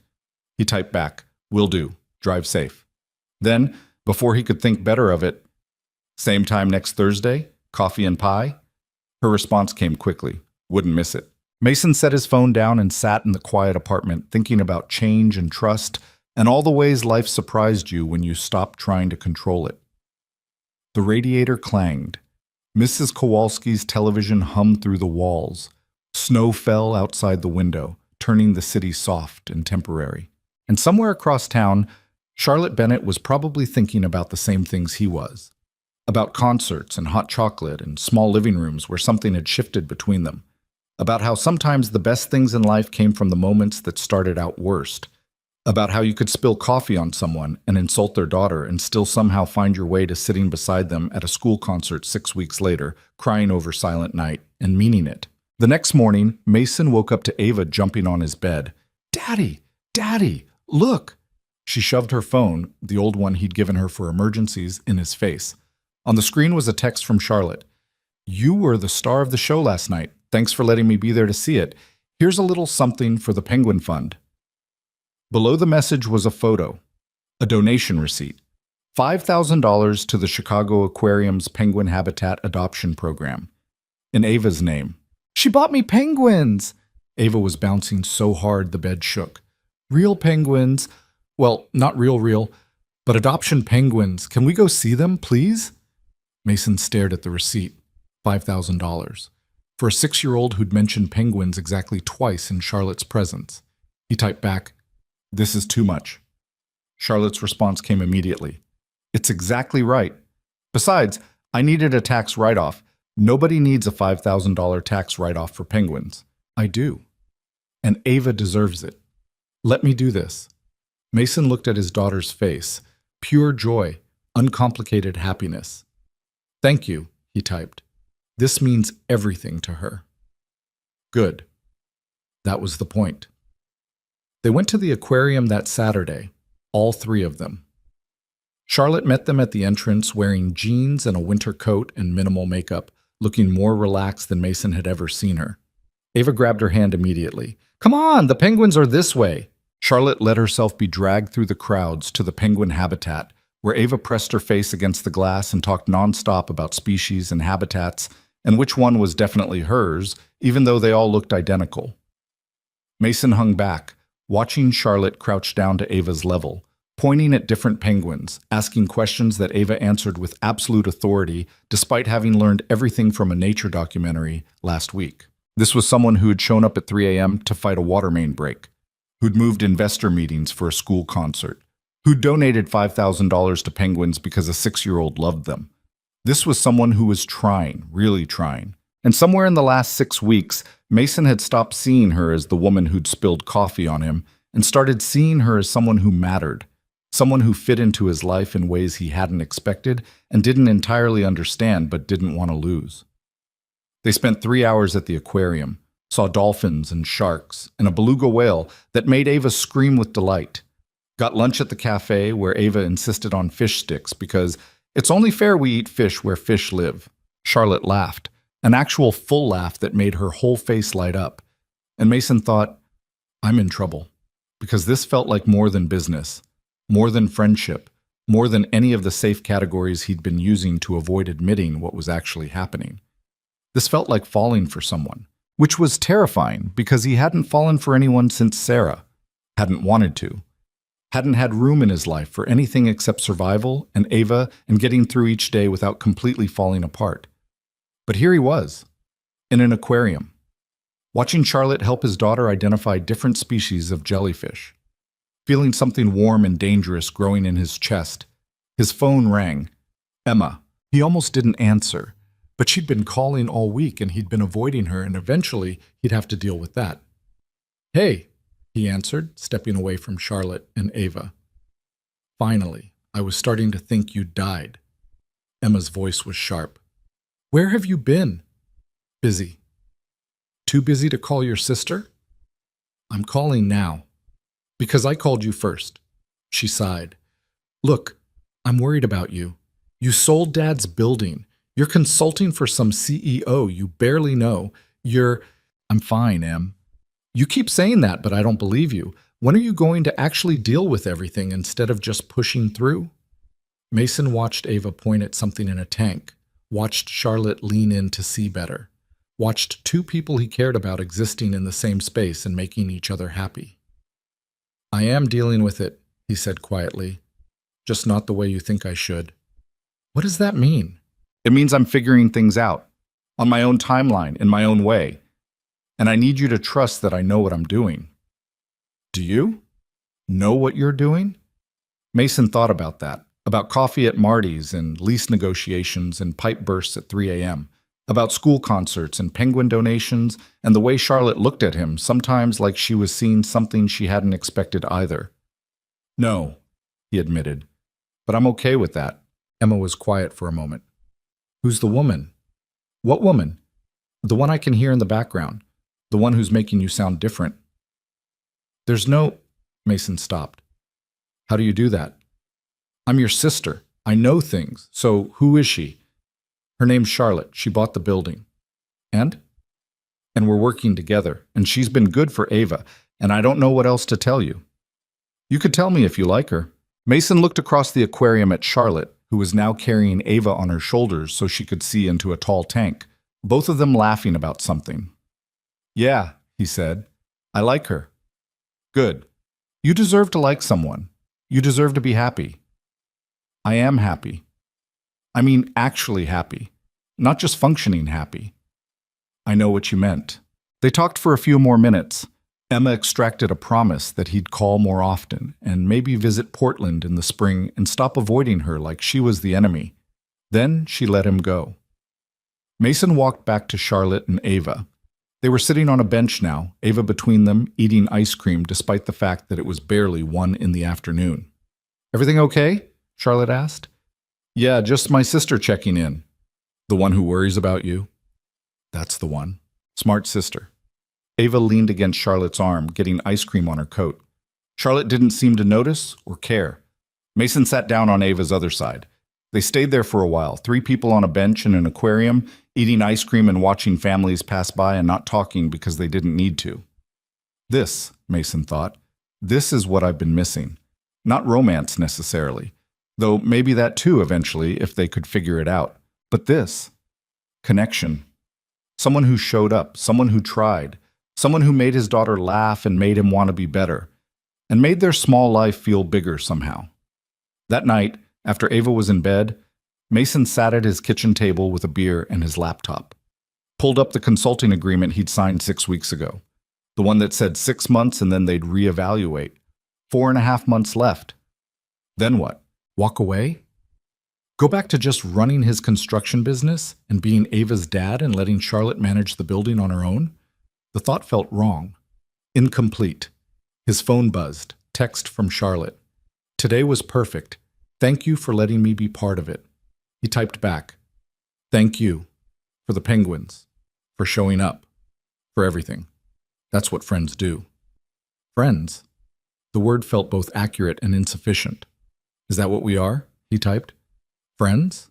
3 dots appeared, disappeared, appeared again. Then, "I don't know. What do you want us to be?" Mason stared at that question for a long time. What did he want? He wanted Thursday morning coffee to continue. He wanted someone to call at 3 a.m. when things broke. He wanted Ava to keep having someone in her life who showed up and cared and made her feel special. He wanted Charlotte, in whatever form that took, whatever she was willing to give. "I want us to figure it out together," he typed finally. No pressure, no timeline, just see where this goes.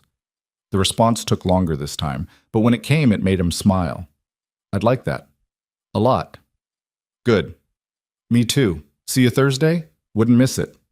Mason set his phone down, finished his beer, sat in his kitchen with its radiator that clanged and its table that wobbled and all the familiar evidence of a life that was changing in ways he couldn't predict and didn't want to control. 6 weeks ago, he'd sold his father's building and thought he was letting go of everything that mattered. Now he understood that letting go wasn't the same as losing, that sometimes you had to release something to discover what it could become, that his father's legacy wasn't the building itself.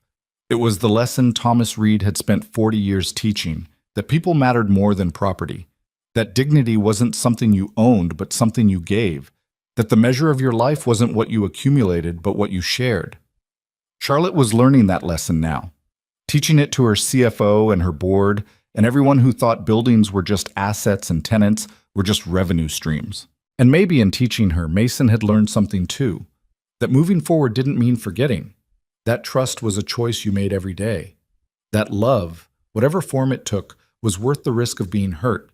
That sometimes the best things in life started with spilled coffee and terrible first impressions, and finding your way back from the brink of being someone you didn't want to be. The snow was falling again outside his window.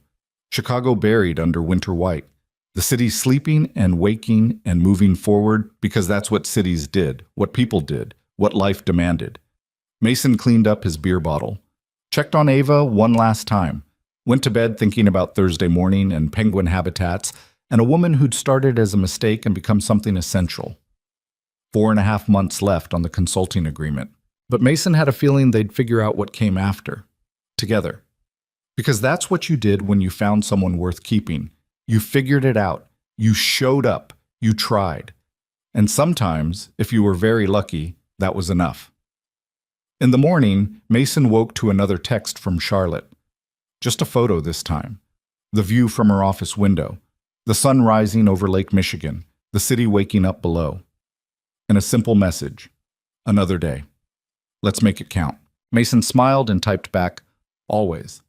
Then he got up to make breakfast for his daughter, to start another day of consulting and construction work and all the ordinary moments that made up a life. But nothing felt quite as ordinary anymore. Because Charlotte Bennett had spilled coffee on him 6 weeks ago and changed everything.